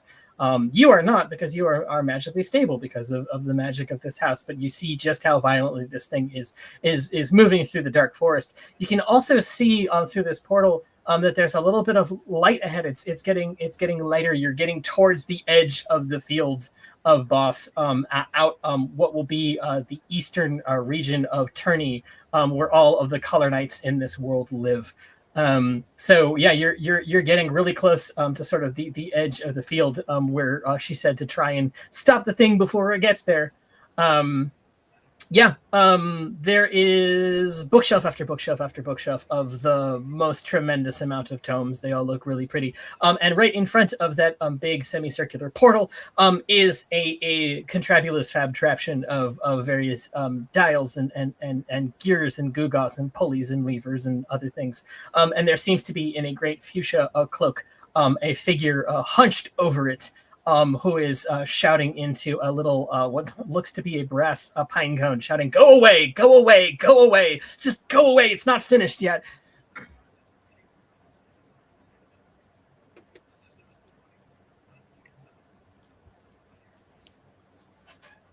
Solid. All right. That kind of makes sense. Not old lady. I mean, y'all are there first. Like, Sant, what do you do when you see this guy yelling in the pine cone? Well, I think I'm just stunned. And part of me wants to reach in my bag and see if I can just, like, I have a brain fart. Sorry about that. Okay, there we go. Backtrack. I want to reach in my little bag and find something that'll make him feel better. Just a very grumpy person. Drugs. You've got drugs, unguents, and a rapidly flickering pink crystal. So, like, little crystal person, what's the deal with this little figure here? The crystal says, "Oh, it's unbearably sad. Hey, why don't you hold me up?" Oh, because I'll hold you up, and you make it happen. If you can't, I have some drugs in my bag that just might help. All right. You hold the crystal up, the skeleton in one bony hand, the light from it reaching out of their bony fingers. And the crystal says, "Hey, boss, there's some interlopers and thieves here who are going to help you." Yeah. Plenty. I really want to throw this thing out the window. Real. It's fine. I'm not conscious. No, they're not interlopers. We're all healers. See, they are my helpers, my nurses, as it were. Plenty says, "I wish you hadn't said that out loud." The old man turns around, and it is clearly an old man, a very handsome old man with long silver white hair in a fuchsia cloak. And he turns and he says, "Healers." Turns around, "Water laser," and pushes what looks to be a very cartoonishly carved, very self-consciously carved red button, and a couple of hatches open up on all of the sides, and what he described as water lasers suddenly start shooting out with a light hiss in all directions. Cool. Does this hurt us, or? Like they're kind of like going through me, whatever it is, right? So I'm just like, oh, yeah, they're going through you. Everybody, I guess, sort of, you can roll to try and dodge them if you want to, or see what happens. Can I ask something above table real quick? Of course. Between this session and next session, will our characters have a rest? Do you think? Yes, they will. Okay, cool. Because I love using all my abilities, but all of them take so much grit. Books major. I think seeing books major. I think seeing that like water jets are coming toward us, I'm gonna go no, and I'm just gonna reach into my my spell book, and like my hand goes into the page, Mhm. and there's like a winter chill. And using my ability, the Written World, I am going to spend 8 grit, All right. and I'm going to pull out a large non-magical item that'll last me for the hour. And I want to pull out like just a really big shield to cover myself and caster, so that the water just kind of hits the shield and we can not be hit by it.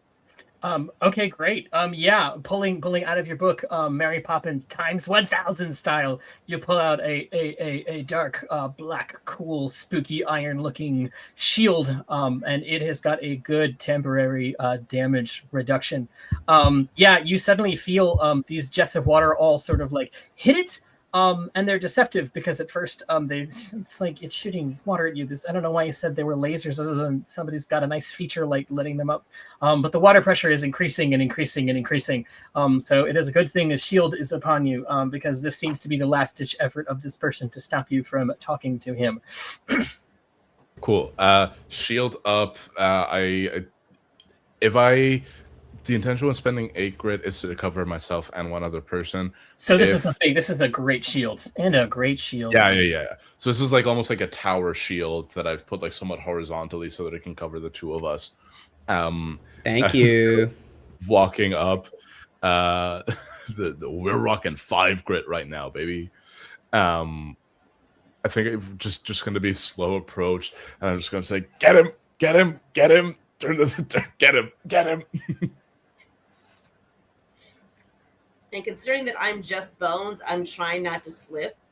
It's just it's like very cartoonish movements of my feet scurrying in the water. Very Scooby-Doobian of you. Very Scooby-Doo. Yeah. We just want to talk. All right, can we all just be like polite? I guess. Like I'm looking at y'all. Like, we just want to talk, please. With the water, stop with the water. We're not trying to hurt you. Would you like a hug? So you see the man that turns to you seems to be old, very handsome but old, actually so old, quite old. You're actually not quite sure if this person is human folk or not. They seem to be strong of stature, but their face is so old, and their white handsome hair. And he turns and. Yeah, he looks at you and he says, "It's not done yet. It's not finished." And what yes, isn't finished? I suppose I could use a hug. I suppose. That's why I'm here. He turns to Karai and says, "Well, of course, the great work. It's not finished yet. This was sort of, he says it's just not finished. You said that you're an adjunct books major from Winter. That's right, Karai?" Yep. Yeah. You don't need a reason check to maybe know who this person is. Maybe you don't know too many details about them, but not many people are rocking a fuchsia coat with this particular sort of thing. This is you're trying to sort of like remember, I guess without any sort of role, you sort of remember the guy's name is Sinan or Sinan, something human folky like that. This is a very well-known mage, a very, very old mage who's extended their life through many different enchantments and a good regiment of nutrition and calisthenics and clean air filtration. This is Sinan, and they are a really big name in Technics magic. Possibly one of the biggest. And he turns and he says, the great, the work, the great work, the tables of magic. It's not quite done yet. I don't know. He looks around and lasers still on? Oh yes, they're still very much on. He hasn't turned them off yet. Brother. Sinan, hey. Why don't you turn off the lasers and we can help you out? Yes, of course, the water lasers. Yes, you put in accent features sometimes, and they get away from you, and pops the button down. It's almost like those Office Max, fake buttons that it's and suddenly they all ostentatiously turn off. All the little light features are still on, but the powerful increasing jets of water have all turned off. Cool. Yeah. I still have my shield. Yeah. He says, I just don't like being disturbed while I'm working. I wanted to get, I go to the woods to think, and it seemed it had been a long time since I'd taken her out for a spin. So I sort of got the wards out, and, looks around and, it sort of seems disturbed and confused. He says, I'm sorry. Who the hell are you? I am Santh, the healer, and these are my compatriots. Castor Page, muscle for hire, fan of Earth things. Yeah, let's see which one of those two statements went out. Oh no. Yeah, he said, Earth things, yes, you understand. And he hears, healers. And he reaches with his one hand for the button, like shooting the water lasers again. His hand is sort of lurching down towards it, but you have in the moment possibly a couple of seconds to maybe react to it. I'd like to grapple. Can I grapple him? I don't want to harm him, but I'd like to roll combat to restrain him. Okay. Yeah, you can grapple him. Absolutely. Great. I'm going to roll a d12. Yeah. I got a 4. Yeah. He technically is rolling against me, but I don't know if he's going to beat that. Hey, he rolled a 2. Can I, since I'm the one who's basically flopping around like a cartoon character because I can't get balance, it's so slippery, can I, in frustration, throw the little crystal character at him? Oh, yeah, Will totally. you just stop that? Yeah, just flick it. So are you hucking at it just to sort of like disarm him or stop it already? Yeah, so you fling it at him. I guess roll a move with that one. The crystal as it's flying through the air says, "Sorry, boss." I got a 6. Yeah, no, it sort of it clocks him like right between the eyes. Not hard, but like, enough that he is stunned, not mechanically stunned in the sense that he needs revival. But he is just like, what is going on? And then a rabbit grapples to him because he failed that roll. So suddenly a rabbit tackles him after a crystal apologizes while whacking it in the face. I'm gonna rock up and I'm just gonna say, you're going a little bit stir crazy. You need to calm down. We've been sent to make sure that you take a nap and that you have a rest. You've gotten it. You've gotten 2 in your head. You can't do the work if you're 2 in your head. You need to relax a little bit. And this house has been sprinting through the forest. You need to stop and touch grass, literally. He says, sprinting through the forest, that can't be right. He says, we're in Brocadia. What? He looks outside the portal and sees the brightening forest around him as they get out of the deepest parts of Boss and says, oh dear. Oh. How do we stop the house?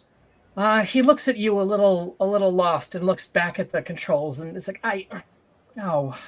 it's been so, I don't, he looks and he says, something on here or from the outside, and he turns and to the forest as you guys suddenly you're in a clearing. A lot of bright lights shine through this big semicircle at the very top of this moving apparition.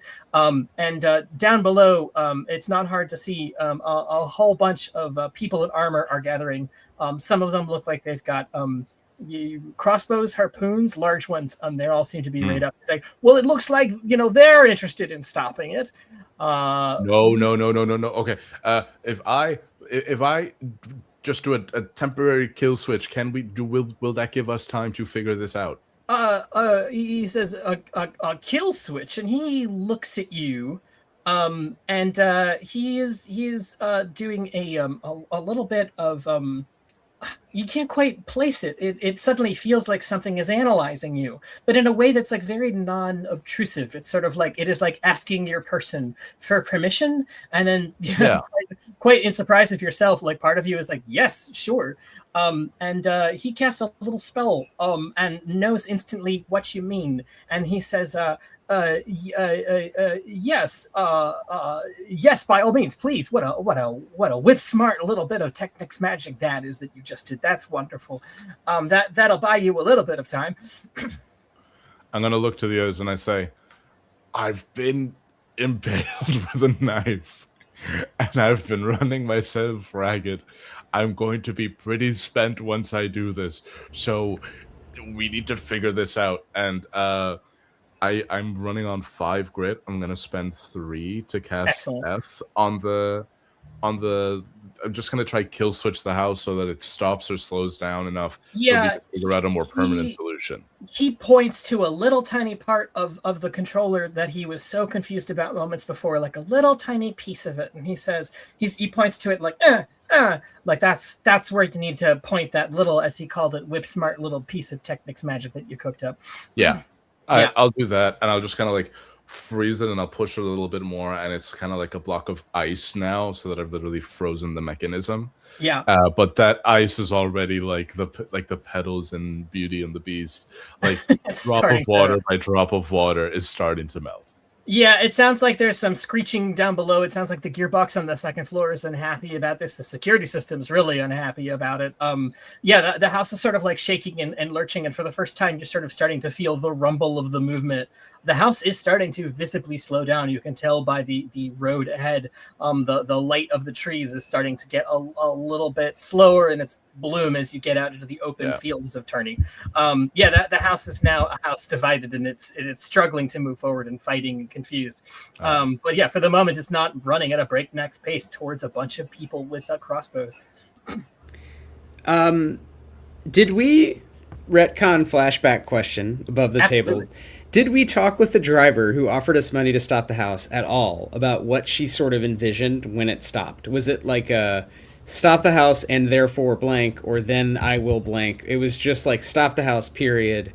Because I don't remember us talking about that in character, but just throwing it out there. Maybe we asked between scenes. Maybe I forgot a little thing. We can sort of retcon back to that decisive moment in the half hour of driving there with awkward small talk, chasing a Baba Yaga style, it turns out, house. What was Castor asking her specifically? Because she seemed very vague on details deliberately. What happens when we stop it, I guess, maybe? Like a safety question? Yeah, she said, well, as long as you can get it to fully halt, it should take care of the rest itself. Oh, okay. All right. Well, is the guy relaxed, or is he fighting me? The old man. He's not. He's in the arms of a rabbit, which, armor. No, that's a pretty soft place to be. He seems really more confused than anything. You notice there's there's a bruise on his shoulder. It seems like he might have taken a tumble. He's not in amazing shape. And clearly has been left by himself for too long. He's not fighting you. He's not limp, I guess I should say. I guess I'm trying to orderly him toward the actual healer, since I realize I am not a nurse. But I do have my cool Ghost Rider chains, so I will also try to tie him up, but only if seems like a danger. If not, I'm just kind of holding him gently. At Sam's. I think he looks at the chains and sort of is just like, lurches a bit looking at them, but it's sort of like, his body language to your keen rabbit needle senses are saying like, he's gonna be good. He's gonna play along. Yes. Like, do you sort of rabbit march him over to the skeleton? And I'm like, now is my time to shine. Don't be afraid. We're just tying you up so that we can heal you. He says, I don't. He's like, well, I'm not opposed to the tying up part necessarily, but I'm. What is this healing? I've got a little bruise. I'm fine. I don't see what the problem is here. What's with this idea? One little bruise can turn into a big bruise, and then your head could cave in, and then it'd just be a whole thing. And if I'm not here to help, who knows what horrible things can happen? He's looks you up and down. He's like, I haven't met too many skeletons. You're an interesting fellow, aren't you? He's like, all right, nurse, fix my little boo-boo. He says almost condescendingly. Righty. So I will use. I just came up with some very strange words. And so I'm kind of the way he's being condescending. I'm like, you know what? I was going to do a nice healing spell, but now I'm going to do a gross healing spell on that little bruise. So I found a little fun word, kind of ectoplasmic. So I want it to be like an ectoplasmic veil. So like this crazy goo that just goes over his entire head. And it's what was that example? In Galaxy Quest, when they got swapped, they got sucked into the weird, yeah. Yeah, so that's going to envelop his entire. It's only a bruise, but because he was so condescending, I'm going to make sure that it covers his entire body. Okay. Allowing him to freak out, and then once he's at a peak freak out moment, then it'll kind of like slowly shrink away and heal the little bruise. Oh, right. So you are casting heal over his entire body. Yes. Yeah. So this bizarre sort of ectoplasmic veil it envelopes him suddenly, and he can breathe, but like it is suddenly opaque inside the rabbit's arms, and he is thrashing around, and he's like. Inside it, just like as the healing magic starts doing its work. I don't, caster. You might notice this first, being Merc, but like as you're holding it, as it's twisting around, it seems like the house itself is also twisting around in this sort of arrested movement. In fact, it's moving kinetically exactly as he's moving. Oh man, I really want him to calm down, but now he's covered in goo. So am I? I'm also probably covered in goo. Ectoplasmic goo, standard ichor, I guess. I just am trying to. I'm trying to just charm him by being like, we're taking a bath or whatever is happening. Honestly, not totally sure from a magical perspective. Wasn't so good in school, but we're clearly fine. Actually, I think this feels kind of good. It's kind of tingly. Maybe there's drugs in it. Free drugs. Just come on, like trying to keep eyes locked with him. Guide him through the process, Yeah, he's, it's hard to resist a rabbit's face. He is furious, and even through this opaque mail, maybe especially. But like now, you're trying extra hard as you notice this thing that's happening. Their odd, synchronicity. Good word, synchronicity. You suddenly is staring into the face of a rabbit who's wearing a leather jacket and a bunch of cool spike chains and stuff. But like. I think that is starting to calm down, and you cast an ectoplasmic veil over his entire person. It's not just healing the bruise. I think maybe from the spell you can probably sense as the feedback to you. This person is absolutely exhausted. This is somebody who is just on fumes and is agitated and cannot sleep or hasn't sleep or won't sleep. That in and of itself counts as an injury. And I think a little bit this veil is starting to, in some small way, it's healing the little bumps and bruises, but it's also starting to maybe soothe that fatigue just a little bit. That wasn't so bad, was it? Has the hut stopped running? The hut is starting to slow down. The hut is starting... to its frantic tossing and turning seems to be a little bit lessened. It seems to be running. It's like, when you finish a run and you kind of, if you take a jog, and I do, and I hate it, you sort of like at the afterwards feel where you're just like, I'm totally still running. You're just like, slow canter. Yeah. It seems to be panting, and it's starting to quiet. It's also, within a few yards of a bunch of knights holding crossbows at it. Cool. Is there anything that I can do, like on the mechanism side of it, or do we feel like calming himself down is the way to fully stop the house? It seems for the moment that the combination of bypassing the security system and taking a piece of it away and casting the technic spells that you did and now getting to the stop and having a talk, it seems like at this point, after all of the other efforts, that simply calming him down is starting to, for whatever reason, calm down this entire Fakakta structure. So this is something that I get from being from Interheart. I have advantage on charm control checks thanks to my excellent eloquent elocution and education. Could I sort of become a podcast to him and like lull him into sleep like that? I think you Just can start definitely talking. lull him into a state of calm. Yeah, no, 100%. You know, he's speaking your Dutch. He's already sort of charmed by your as he called it, whip smart technical spell. And also he's staring into the eyes of a rabbit. A skeleton just seems to have made his body stop hurt, and he seems to be a little bit less tired than he was moments ago. Yeah, so you're just sort of rocking him or talking to him as he's perturbed. Yeah, I think as he's just kind of in that state, I'm just going to start talking about just the theory of magic. I love that. Yeah. So you're just like, it's the kind of thing that would honestly put anybody in the room to sleep, but for him, it's more of a soothing, warm, welcome thing. As you dig into the depths of demonic incantation as it relates to the winter system in regards to Technics magic. Lovely. And advantage again, is it roll twice, take the higher, or yes, roll twice, roll twice and take the higher. Both of those rolls were incredible. That's going to be a 10. Nice. Oh yeah, so this is very successful. You're ASMRing him with your lovely adjunct demon voice. You know, you've got some. Not only did you go to one of the best education systems in the whole of the islands in Interheart, but also you know, you've taught classes. You've got a good speaking voice. Yeah. I just start. A theory of magic can be understood as a theory of the world, and I just lull him into sleep.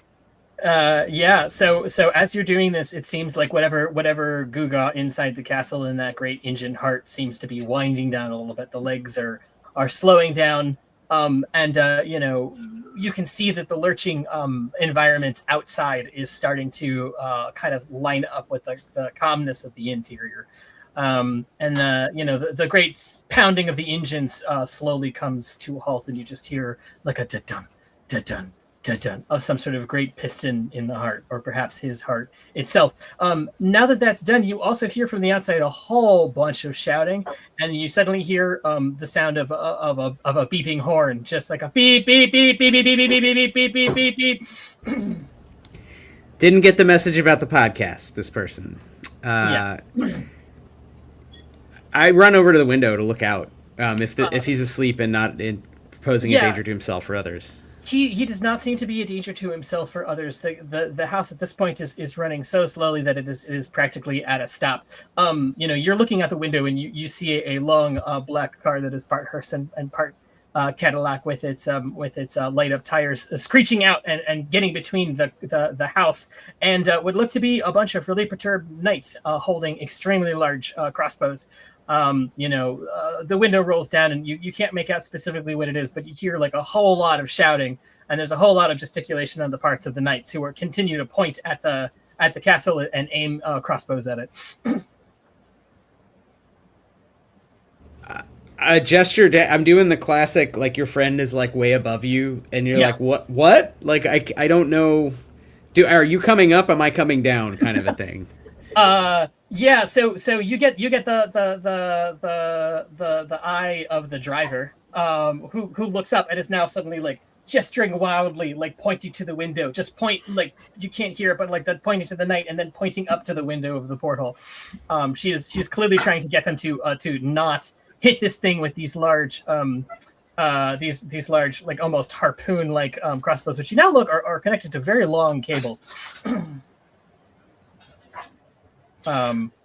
She's gesturing. She's trying to like, she's maybe like gesturing for you to come down. I'll hand you my shield so you can use it as a sled. Okay. Are we sledding down? Are we all going down? How would that work? That's interesting. I don't know.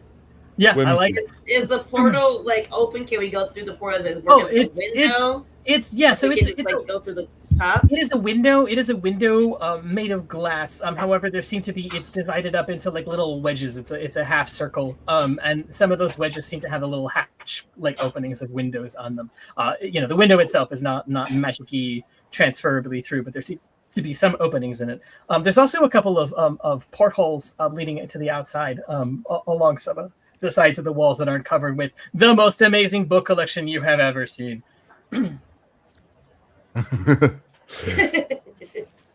I'm just taking a couple. Are they going to shoot us if we open the windows? It doesn't look like they're going to shoot a person. It looks like they're trying to stop. From your position and experience with this sort of crazy thing, you don't think that they're going after. They're not trying to kill somebody. They're just trying to stop that house. You're not even. I don't think you're even sure if they know that anybody's in it. Okay, great. I'd like to open the window and give them the speech that every robber who is not, like, someone who looks like they're robbing a house but isn't, gives to the cops of, like, hey, we're actually helping you, like, you owe us, like, real calmly, you know. Yeah. Like I'm just a sucker. I'm just leaning in to, like, hey, let's just see if they don't shoot us with crossbows. Maybe these are the cool cops or whatever. And Right. We stopped the house for you. You're welcome. Because I think all jumping down out the window seems a bit ridiculous and unclear exit strategy to this. I mean, I guess before I do this, I look back. Do we want to do this? And then maybe IRL, maybe like roll a charm check or something, and then quick pause and before we wrap up. I think that sounds great. There's going to be a quick pause, and then do we want to take a little bit of a bio break? Yep, that's what I'm talking about. All right, love it. Okay, do we want to just do that now and come back, leave it on a cliffhanger so people have to return in like 2 minutes or something? My goodness, yes. They simply must. Oh, they simply must. Awesome. Well, Tune in. Same bad time, same bad channel. Well then, we'll just reconvene, like, let's say 8:15, whatever time, translate that across time zones, but the 15 of the times. I love it. Okay. Stick around. We will be back to find out if we'll get shot up by crossbows real quick. Thanks, everybody. BRB.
Okay, hey, I'm back before everybody else returns. Just want to tell everyone we're still running the Grid System Game Jam. So if you're enjoying the Sometimes Kingdom RPG, or if you've played any of our games like Stillfleet, Blister Critters, or Danse Macabre, which are the other games in addition to the Sometimes Kingdom RPG, now in print, you can actually check out the Grid System Game Jam and get licenses for all the games. We have some guest judges, so if you do participate, you can even win some very modest but real cash prizes and some free books. And more than that, just participate in a community of some really cool people making games, not just us, but all these other folks. So If you're interested, head over to, I'll drop the link in the chat, but the short URL is stillfleet.com/GameJam2026. And you can find out more there. Also, again, free SRD, lots of free stuff. We like free. We love free.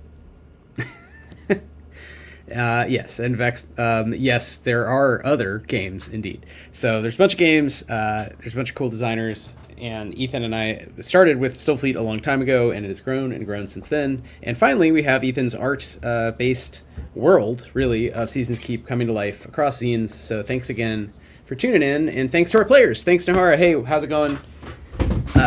Wrapping up game 1 here, game 1 of 2. I don't know what's going to happen. Might get shot up. We will we will find out. Vex also points out, it's possible, if you're interested, to support us and our game work over on Patreon. For $3 a month, you get access to all kinds of devlog posts and some exclusive content that comes out on a fairly regular basis nowadays, once again. So thanks to everybody. Once Apollo's back, we will dive back into the world of Seasons Keep. Yeah, I really don't know what's going to happen, and I don't know in the next 20 minutes how we will wrap it all up. But we will find out. Anything's possible. I am also low on grit. I'm like, ooh, I could cast a spell. Maybe I'm going to wait. I'm going to wait and cast a spell if I get attacked.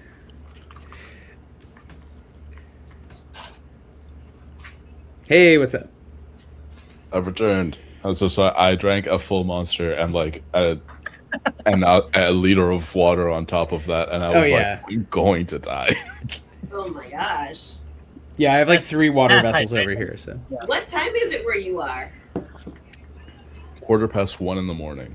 You're doing God's work. I don't know which of the gods, or all of them, but all of the gods. You're doing all of the gods. Godspeed, sir. Yes, when the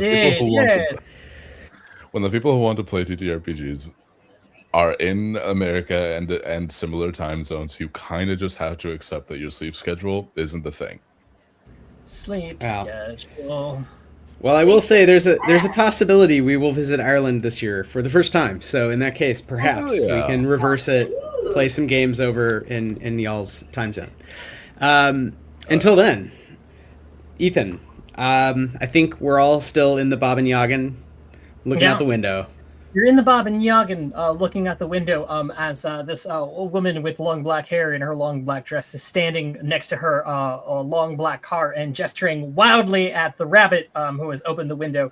Essentially, it seems miming to just stop, but also at the same time confusedly indicating maybe come down.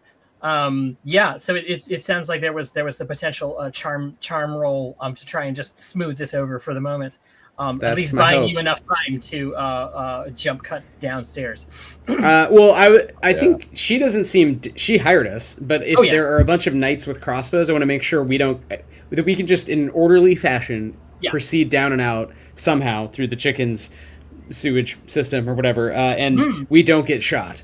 So if that's. My goal was to give a simple speech with my hands in the air, and then if everyone is like, okay, come down, then we go down with the old man, and the hut's not moving, and maybe everyone gets what they want. We get money, everyone's okay. But depending on their response, maybe freak out, do some magic. But I thought first stop, charm check.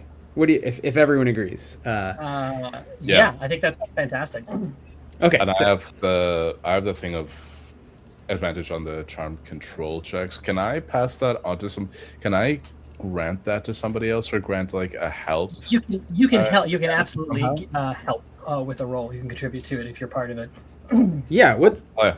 We could also I'll try with the +1 from your help, and then if I fail miserably, maybe you can save us. Cool. So we have plans here. We have levels. It's lasagna that we're baking. A delicious plan lasagna. Plan lasagna. All right, I'm rolling a d8. I got a 7 +1 is an 8. That's that's gonna. I'm gonna roll it just. Yep. Well, it's a good thing that you did that, because that was good, excellent, fantastic. Yeah. So you gesture with looks and gestures. You're sort of like you're explaining them. And it helps that a rabbit in armor is doing all of this. I think it's especially in Springside. Well, a lot of talking animals mostly congregate in Copia, the autumn island. There are certainly plenty of them in spring. And something about this all first seems disarming and then charming. And then, you know, one of the knights sort of scratching and is sort of like pointing to the lapel, which is sort of just a gesture of like, wait, are you in the questing network? Yeah, I'm yelling down and pointing like, yes, we're official. We're official. Yeah, we're licensed. Yeah. Okay. You see a bunch of knights in green and sort of yellow amber colored armor. All you see them sort of all just collectively like their shoulders kind of drop, and they're basically just like all suddenly like in a very haphazard fashion being like, come down. Okay, great. We're gonna come down. We'll come down. You come down here from If the old man's still okay, I'm just like, can we get what's his name, Sinan? We're gonna take Sinan and go down. Okay, we're gonna all go get checked out by there's EMTs or something. Yeah, 100%. We can like lay him on the shield so that it's like a little gurney type thing. And I'll lay across him to give him some weight so he doesn't slide off. Oh, so you're sort of like gripping. You're holding. I'm just like holding her. That's perfect. Yeah, so you're basically acting as like the support webbing of as you're sort of like helicoptering him down, except you're not helicoptering. You're bringing him down on a giant ass shield. That's fantastic. So I guess at this point you're just sort of like you bring it outside of the house. We can bring him through. It's or we can sort of magically at this point in the interest of time jump cut to being on the ground somehow past the chicken legs. What do you guys think? Unless Ethan, you think that is an interesting, like, unless anyone is attacking us, if everyone is helping us and wants us to succeed, maybe we just succeed, you know? Yeah, I think it's sort of like, it turns out like, I think like, over the next 10 incredibly awkward minutes or so, you sort of switch back into questing network mode where you're bringing an injured party out of this mysterious structure and down. And, they've got these crossbows, but they sort of reattach them instead of spears, some kind of bolas, and they sort of maybe launch salvos of these cables up to it and are able to help you in a very awkward fashion bring this injured party down out of the structure onto the ground. Where you are now surrounded by a bunch of knights, a lot of human folk, a couple of demons. There seems to be one very fresh-faced young giant, about 8 or 9 feet tall, in the back, and they're all wearing green and amber yellowish armor. You're right at the edge of a land called the Turney Fields, the region of Turney. This is a lot of open fens and open fields. And it's where the legions of knights in Springside reside. It's sort of a lot of collective living and very sort of itinerant as these caravans of knights move around. The questing network treats it essentially as a feeder, like a farm as in baseball sort of network for hiring new knights. This has been a sort of strange living situation that has been on the ground in Spring for many centuries. But yeah, they're also, always on hire for stuff, and it looks like the local city of Brocady has hired a bunch of them to stop this roving monstrosity, and they weren't given too much information about it. So they're relieved, I think, to maybe see that some people, hirees of the questing network, it was their problem, and it seems to have been, for the most part, partially solved. They're one of them approaches a tall human folk in armor, in amber armor, and sort of she comes up and she's like, this is all looking pretty cut and dry here. You got some sort of ambulatory monstrosity. Clearly, I think it's it ate this guy, and thanks so much for bringing it to a close and saving him. That's really great work there. The search for academic validation will really do that to you. It will drive you to a point where you are subconsciously piloting a moving hut and driving it into absolute frenzy. And that's what a PhD program does to a person. You know what I mean? The knight kind of blinks at you and says, like, "Oh wait, that man was the? Did you say pilot, the driver of this thing? This thing was driven." Not really. Barely. Legally, it may or may not have been. We will have to consult with his lawyer. So, whose lawyer? Who said lawyer? He if he had a handicap placard, it would have made more sense. So we were there to intervene because we had a special needs pilot. And we can't discriminate against those. Yeah, they seem to nod. They like understand the language of just like, you know, virtue and justice. These are knights of the old sort of order. They're like, yeah, tight, yeah, all right, tight, yeah, that's great. The old order says tight. The old order's like, yeah, well, yeah, that's chill. Yeah, groovy, right on. And so the woman from the car sort of is just sort of like you know, at this point she's outside of the car. The car is directly kind of blocking them. Not who knows what it would have done against all of these crossbows, but you know, it's basically just sort of like, see, I fucking told you guys. Whatever. I'm just. She turns around. She's like, I'm just happy he's safe. And she turns to all of you and says, thank you sincerely.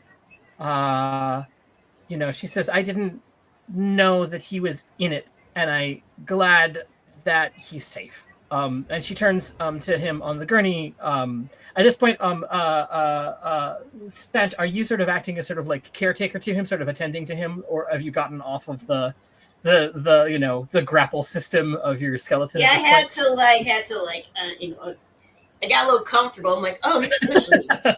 Yeah, because I haven't had skin in a while, so I'm like, oh, he's like a pillow. I was like, oh, you know what? I'm supposed to help him. What a nice, comfy guy.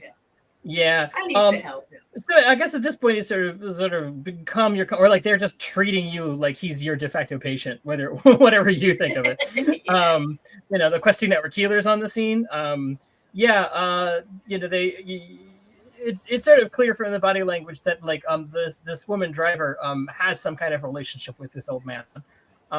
She seems to be doting on him and double checking and making sure that he's okay. You know, she also says like, she's like, this is, you know, she pulls something out of her dress, out of the pocket of her dress, and it is a frosty a little bottle. It's got a cork in it. She pulls the cork out with her teeth. You know, it is frosty. Literally, it seems to be causing ice to form on it, and it looks like there's something almost like veins on the inside of it. It's a red liquor, the awful violent color of like Hawaiian Punch, and you know, she sort of like hands it to the skeleton attending to him. You, I think, instantly know what this stuff is. This is a drug called Liquid Winter that automatically restores grit to anyone who uses the Winter School of Magic. It is definitely not legal, definitely not in spring, and it is very, very effective. So she hands it to you. You could do what you want with it. She says, if it comes in handy. I was like, you know, I'm just going to test this real quick and stick a little part of my little bony finger in. Yeah. It'll do. It's mid. It's pretty good. It's, you know, it's not going to fuck somebody up, but it's, you know, it does. You feel a little bit more of a pep in your bony step after it. So do you take the bottle and sort of pocket it or give it to the guy? Oh yeah, I pocket it. Yeah. So she just assumes that, yeah, you do what you want with it. You know, she sort of turns to the knights and says, "It's like, you know, we can kind of take it from here. This is, you know, he's going to take a long, nice rest, and then we're going to get this contraption." She points to the house, out of your guys' hair for good. You know, it's high time that we put it back where it belongs. You know, he's just been getting older, and I just couldn't. I kept trying to take the keys away from him, but I think maybe this is a sign that when he wakes up, he'll finally believe me. Maybe this is time. It's, you know, she says it's hard, you know, when loved ones get older. It can be really complicated. Yeah, we've all been there. We've all seen how our loved ones just won't leave the warren and stop eating juicy centipedes and other little small fry that you bring in, and they just curl up, and their poops, which we all inspect every day, just become more dry and more dry. And I just keep going on and then subtly try to work in the conversation that I'm not a rabbit, I'm a hare, and there's a difference. There's a legal distinction between the And by a lot, yeah, but it's like I don't really dwell in the biology. I'm just like, but like it's not politically correct. Like I'm a hare. It's so yeah. This is I've lost the plot. If someone else wants to, but I think I'm trying to like comfot her. She seems a little upset. So yeah, I feel that. Listen, anybody wants to hear soothing words from a lagomorph, regardless of whether they're a hare or a rabbit. So she's finding it soothing. She's buying what you're selling, and she's like, "Oh, right, of course." Payment. 1 second. Let me go. She walks over to her car and opens up the glove compartment and pulls out a black leather satchel. It is large and it is filled with very high denomination silver, which is extremely hard to find. And she says, so what did I say? 100 for each of you? Right? Yeah. Yes. Oh, fantastic. And just is handing out 100 silver coins 1-to-1 to each of you. The knights are sort of like, well, if it's going to take a little while for this guy to wake back up again, we're all here. We're all, it's a nice day. It's almost sunset. We could have a little bit of a how do you do? What do you say? We start a bonfire, maybe just like chill out. How about that? I'm sure that'll lift the old man's spirit. Can I do anything to check if they have any ulterior motives? 100%. Yeah, are we being threatened with a good time? Get him, Karai, get him. Yeah. How dare you threaten me with a good time? What the fuck do you mean by that? Yeah. That's a 2. I still have a knife in me. Yeah, you're bleeding out. It's as far as you can tell, this is, you look in their faces, these guys seem pretty earnest about what they're talking about. Now would be a good time for me to take care of that. I just start walking. First. You just see Karai start walking over to one of the knights, being like, "Hey man, has anybody ever told you that you would make a great books major? I think you have the mind for it." And I'm fully like woozy, and I've lost so much blood. Sir, are you passing out, or do you need help too? I've never passed out in my life. Are you passing out? Prithee sees us in a campus sale, the language of summer. Prithee, sir, I assure you, I am not. It seems like a bunch of them are already setting up a bonfire. The sun's going down. There is a really weird chicken hut, that's sort of at this point squatting down on the road. It has now fully reformed itself into a handsome three-storied hut. The old man is being attended to by a skeleton healer. I think, are you also getting to Karai as well with a knife? Oh yes. Yeah. I've been salivating, just looking at his bloody shoulder the whole time. You like, just want to heal it. Let me just taste it. I'll just touch it, liquid. Just let me just touch it. You can do whatever you want. Just take it. Pulling the knife out instantly, like take it as in the arm or just the wound? No, I'm using the arm. Oh, okay. Because I can always use an extra arm in my bag. I'll use the knife. No, you know what? You keep the knife. But I will let the blood. There's nothing I can do with this knife. There's absolutely nothing I can do with this knife. I know a hare who could use a new knife. All right, then. Okay. Yeah. I take the blood. You take the knife. Win-win for everybody. I have 2 short swords, 2 hatchets, 3 knives. This is great, guys. I'm really building a character arc here. Yeah. No, this is fantastic, and also like you are getting like these knights, like they want to talk shop with you. They really like your weapons. As this fire gets lit and this little party gets started, they are asking you tons of really specific questions about your weaponry, where you got it, like how many people have you fought with it, what was the most number of people you've ever fought, like what's your top running speed, like what's your favorite vegetable. Earth tomb full of crap that dropped into our world, 0 favorite vegetable, all of them, and the sword, the one on the left is named Heart and the one on the right is named Breaker. That's as far as I got. Next questions. They're like right on.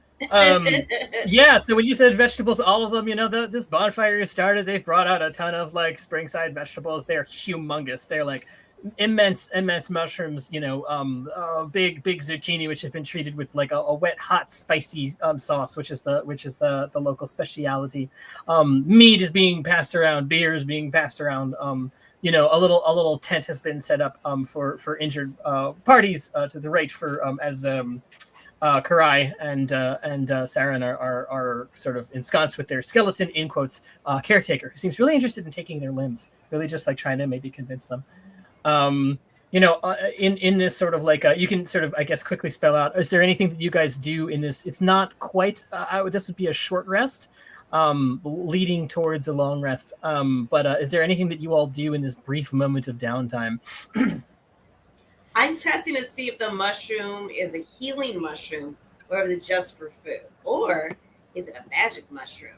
Well, all mushrooms are magic, but more specifically to your question, yes. No, this is a really nice culinary mushroom. It's can you? I've never asked this. As a skeleton, can you taste food?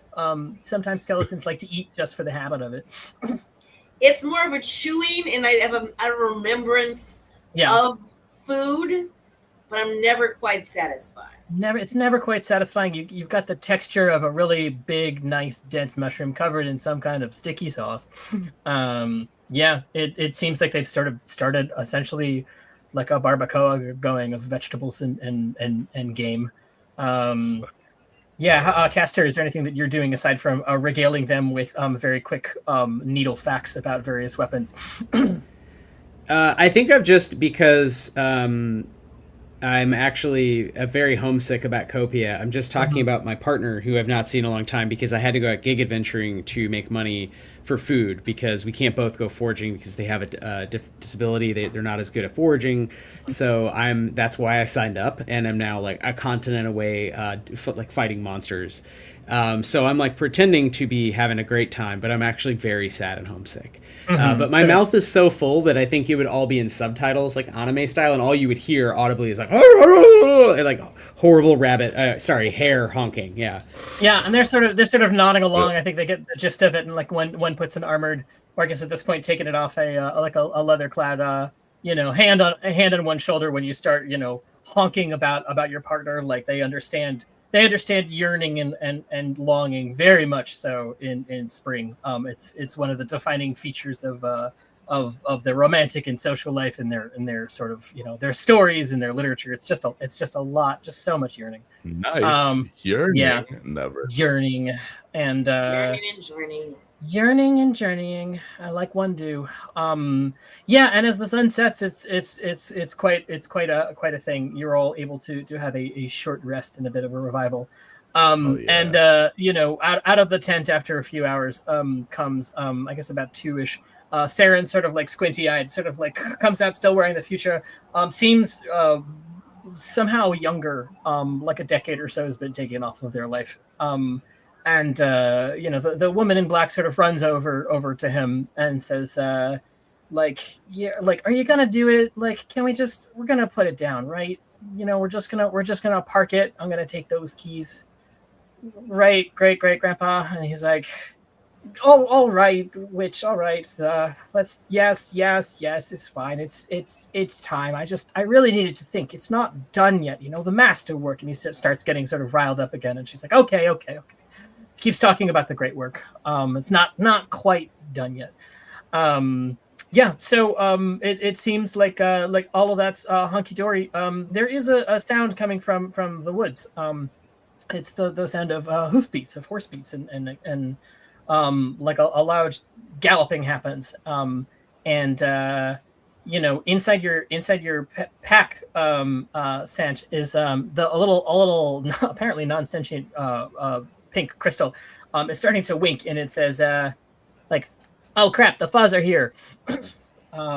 As a bunch of horses come out of the woods off of Turney. All of them seem to be draped in the city regalia of Brocadia, which is known for its handsome stitch work and its beautiful leather work and all sorts of tooling. And so these horses are innately, and I guess I should mention for you, Karai, very, very tastefully dressed down. As a bunch of human folk and a couple of other beings sort of show up in the official regalia of the city. And they sort of start looking around and being like, so is this are we all set here?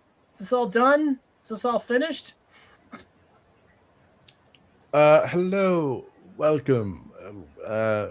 Welcome. We apologize we do not have enough to feed all of you. This is almost done. We will need the knife. Our friend here, who is the holder of the lease on this hut, needs to recuperate a little bit longer before he is able to get out of everybody's hair, as it were. We are here. We also have injured that we are tending to that it would not be safe to transport yet. Case in point, and I point on my shoulder wound that's like bandaged up. Yeah. If you will allow us just to stay for the night, we need not cause any fuss. We will not cause any trouble. A human folk man dismounts from his horse and sort of like a step, and walks over and looks you over, and I think sort of susses out. He's like, "Oh yes, I remember you from the mustering party we hired this morning. I think yes, yes. Well, you've done you and your party. I mean, really just above and beyond. You know that." After that house collaborated everybody, I'm really sort of impressed that you kept it going.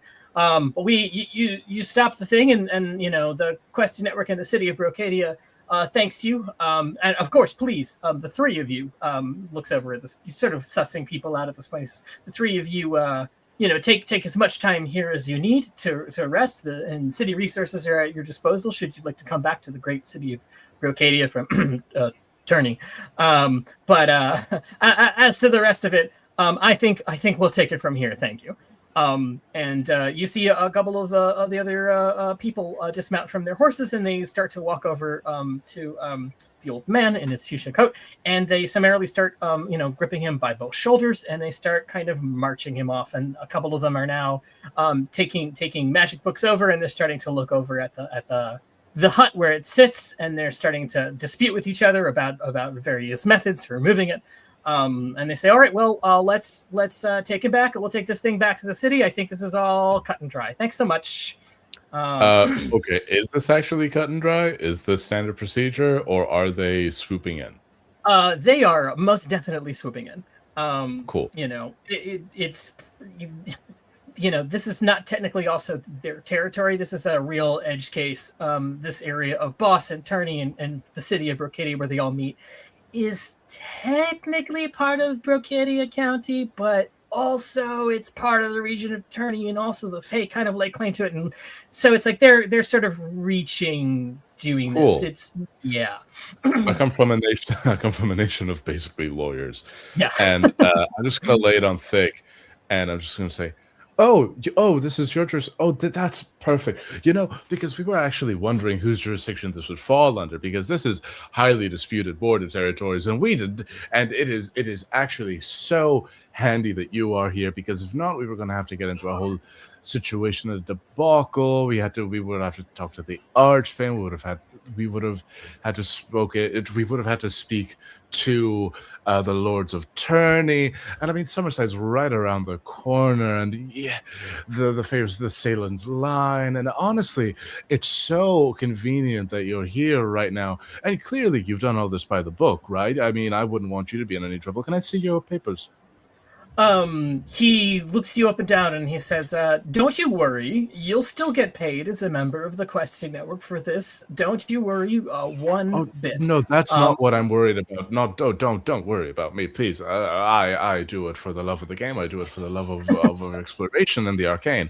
I just want to make sure that legally this is all above board. He says, he sort of he sort of like looks you up and down, and I think maybe it assesses that you're a member of the region of Inferno, or at least in addition to the Questing Network, there's some other maybe political things in play, and so he goes like, and he's like, I don't have to do this, but I'm doing this just for the benefit of all parties involved. And they bring over big, vast sheets, reams of sort of like parchment and paper and folded up this and that. And, he says like, the main inciting incident for this quest, which you yourself were on, happened, right to the west of here, right at the outskirts of the city, west of Boss, west of this area, and very decidedly, upon city grounds as determined by the Commons Orchard Act of 1450. I appreciate you wanting to dot every I and cross every umlaut, but we'll take it from here. Given that he nearly crushed to death over a dozen knights of the city guard, plus yourself, I should say. This is really this is all of our business. We've been actually trying to bring this in for quite, and he sort of cuts himself off and says, we'll take it from here. But thank you again for your time and your energy. And we all want the Question Network to continue succeeding. And really, condescendingly pats you on your shoulder and sort of walks away like the conversation is over. Yeah. Cool. Quick question. Yeah. So since they're kind of swooping in, are they just kind of, as I'm treating the guy, are they kind of just like, oh no, are they just kind of sweeping him away from me? I'm still trying to treat him like, oh no, we'll take yes, over. they are stooping him away from you. They are taking him away from the tent, away from like whatever sort of medical setup was on. They seem to be taking him away. In what capacity they're taking away, you're not sure, but he is sort of being led there. I look over at Sant like, are we okay with this? I'm like, I don't think granted, I did cover him in goo because he annoyed me. But that bruise had to come from somewhere. So I think it's more than just a bump in the noggin. I think he may have, experienced some head trauma. And I might want to hold on to him for a bit. But how do maybe I'm saying this to the guards, to the guys who come in and try to swoop in. I was like, wait, he's not ready to go. I still need to treat him. Yeah, a couple of the guards, like one of them who's like, the two of them, they're handing him in a firm but like not, dangerous manner. And like the third one behind them is sort of like leans into the skeleton, and sort of says, we're not too thrilled about this either, but this is all, and he says something that doesn't really translate well. It you guys, I think if you over here at Karai and Caster, being Reggie's, it translates probably the best as this is above our pay grade, which is the terrible words essentially can roughly translate as we're just kind of following orders. Yeah. Question. Have we had enough time to rest that we have had the chance to regain our pool? Yes, I think at this point in time you have been able to take a modest rest and can regain your pool as you see fit. Okay, if that's the case, I would love to use my ability Shoulder Squat. Okay. Which is once per game session, you can burn 4 grit and rationally convince one person to perform one action. This action cannot directly harm them, although it can indirectly do so. If this guy's the commander, yeah, I am gonna go up to him and I'm gonna say, if he switched language, I'm gonna switch to the language that he speaks. Okay. And go into like full proper like legalese and formalities. Okay. You're right. This is above your pay grade, and you are good for following orders. So, how about you summon those here that are above your pay grade to handle it directly? Because I, quite frankly, would love to speak to a manager, and until then, we are not. He is dazzled by your smooth forked tongue, and he is just sort of like, I think he sort of has shaken him out of his sort of like indifference, and it's sort of like, we do need to be above the board with all of this, like, especially if the Questing Network's involved with it. We want the city to still keep them in good standing, and turns and is slowly, like, I think a bit of a consensus is involving with some of the guards, sort of like, and it gets back to that first man who got off of his high horse, and he said, they're talking to him, and he starts like basically like emphatically putting one hand onto them, like sort of shouting back, is sort of like, this is what needs to be done, and like this is how it's gonna be, like this has all been decided already. There a fracas is starting internally between this guy and the rest of the guard, and also there's a bunch of knights here who are essentially anarchists, who are starting to like gather, and they're getting kind of angry about what's going on. The vibe turns quite sour quite quickly. Hell yeah. Sour the vibe.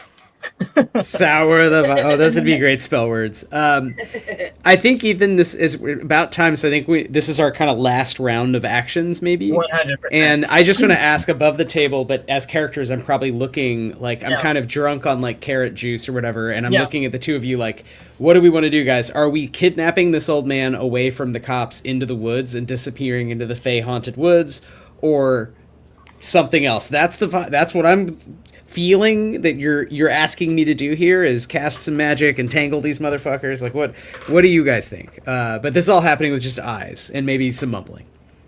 I think with my eyes, I'm kind of looking at. I'm gonna look at like the guards and everything, and just kind of give the impression of they're distracted. We can just go. I don't have eyes, so I'm just gesturing with my hands. Just like yes. Okay. Great. We got the old man. We're walking. You're walking away. Speed walking. Speed walking away. That tall man who came off his horse, like you suddenly see him like as he's clearly being sort of like a little bit mobbed by people. He suddenly leans over. He's tall enough that he shouts just like, "Hey!" And a couple of like heads turn to you, and the woman who brought you here in the first place, suddenly is in her car again, and she is between you guys and all of these knights and this guy in the city guard, and she like opens the window and turns to you guys and says like, go, just take him, just go, I'll take care of this. And she like turns to them, and like the old guy who was on his horse suddenly turns to this woman and says, "Oh no, if it's you!" And she screams a spell called Hauntogenic Death Skull, and a whole bunch of chaotic things happen at once. A bunch of giant holographic skulls appear screaming out of the sky. The hut itself is still inert, but it looks like the apparitions just as large as it are starting to stomp around and scream. She punches the guy directly in the face and is just wailing on him on the ground. This is just like, she has caused the mother of all distractions. And Let's go. And then I see the skulls. I'm like, hey, I know those guys. as you flee off into the woods to the east, it sounds like. Hey guys.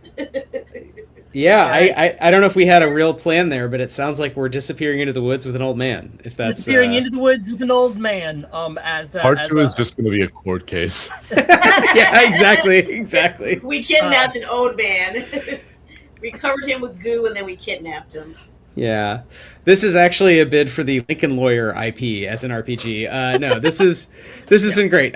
Do we want to end? Is there anything else, Ethan, you want to hear from the players in character? Anything else we need to decide, or is it a good kind of freeze frame on? I think this is a pretty good freeze frame. You made an impulse decision that just seemed in the moment for whatever reason to be the right thing to do.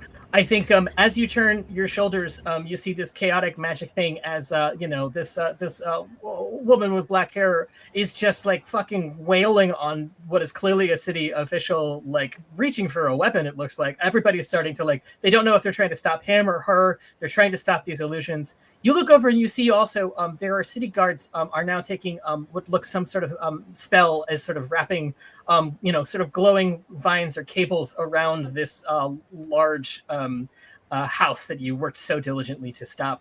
It looks like they are binding it to something, perhaps to transport it in some way. As you're sort of going into the forest, what's your sort of take on all of this? Like, what are you feeling in this moment? It could be chaotic, it could be pointed, whatever you want. I'm like, I got paid. I got some free stuff. Well, so I liberated some stuff. Liberated, yeah. And I got to heal some wounds. I'm feeling great. Just another great day. I think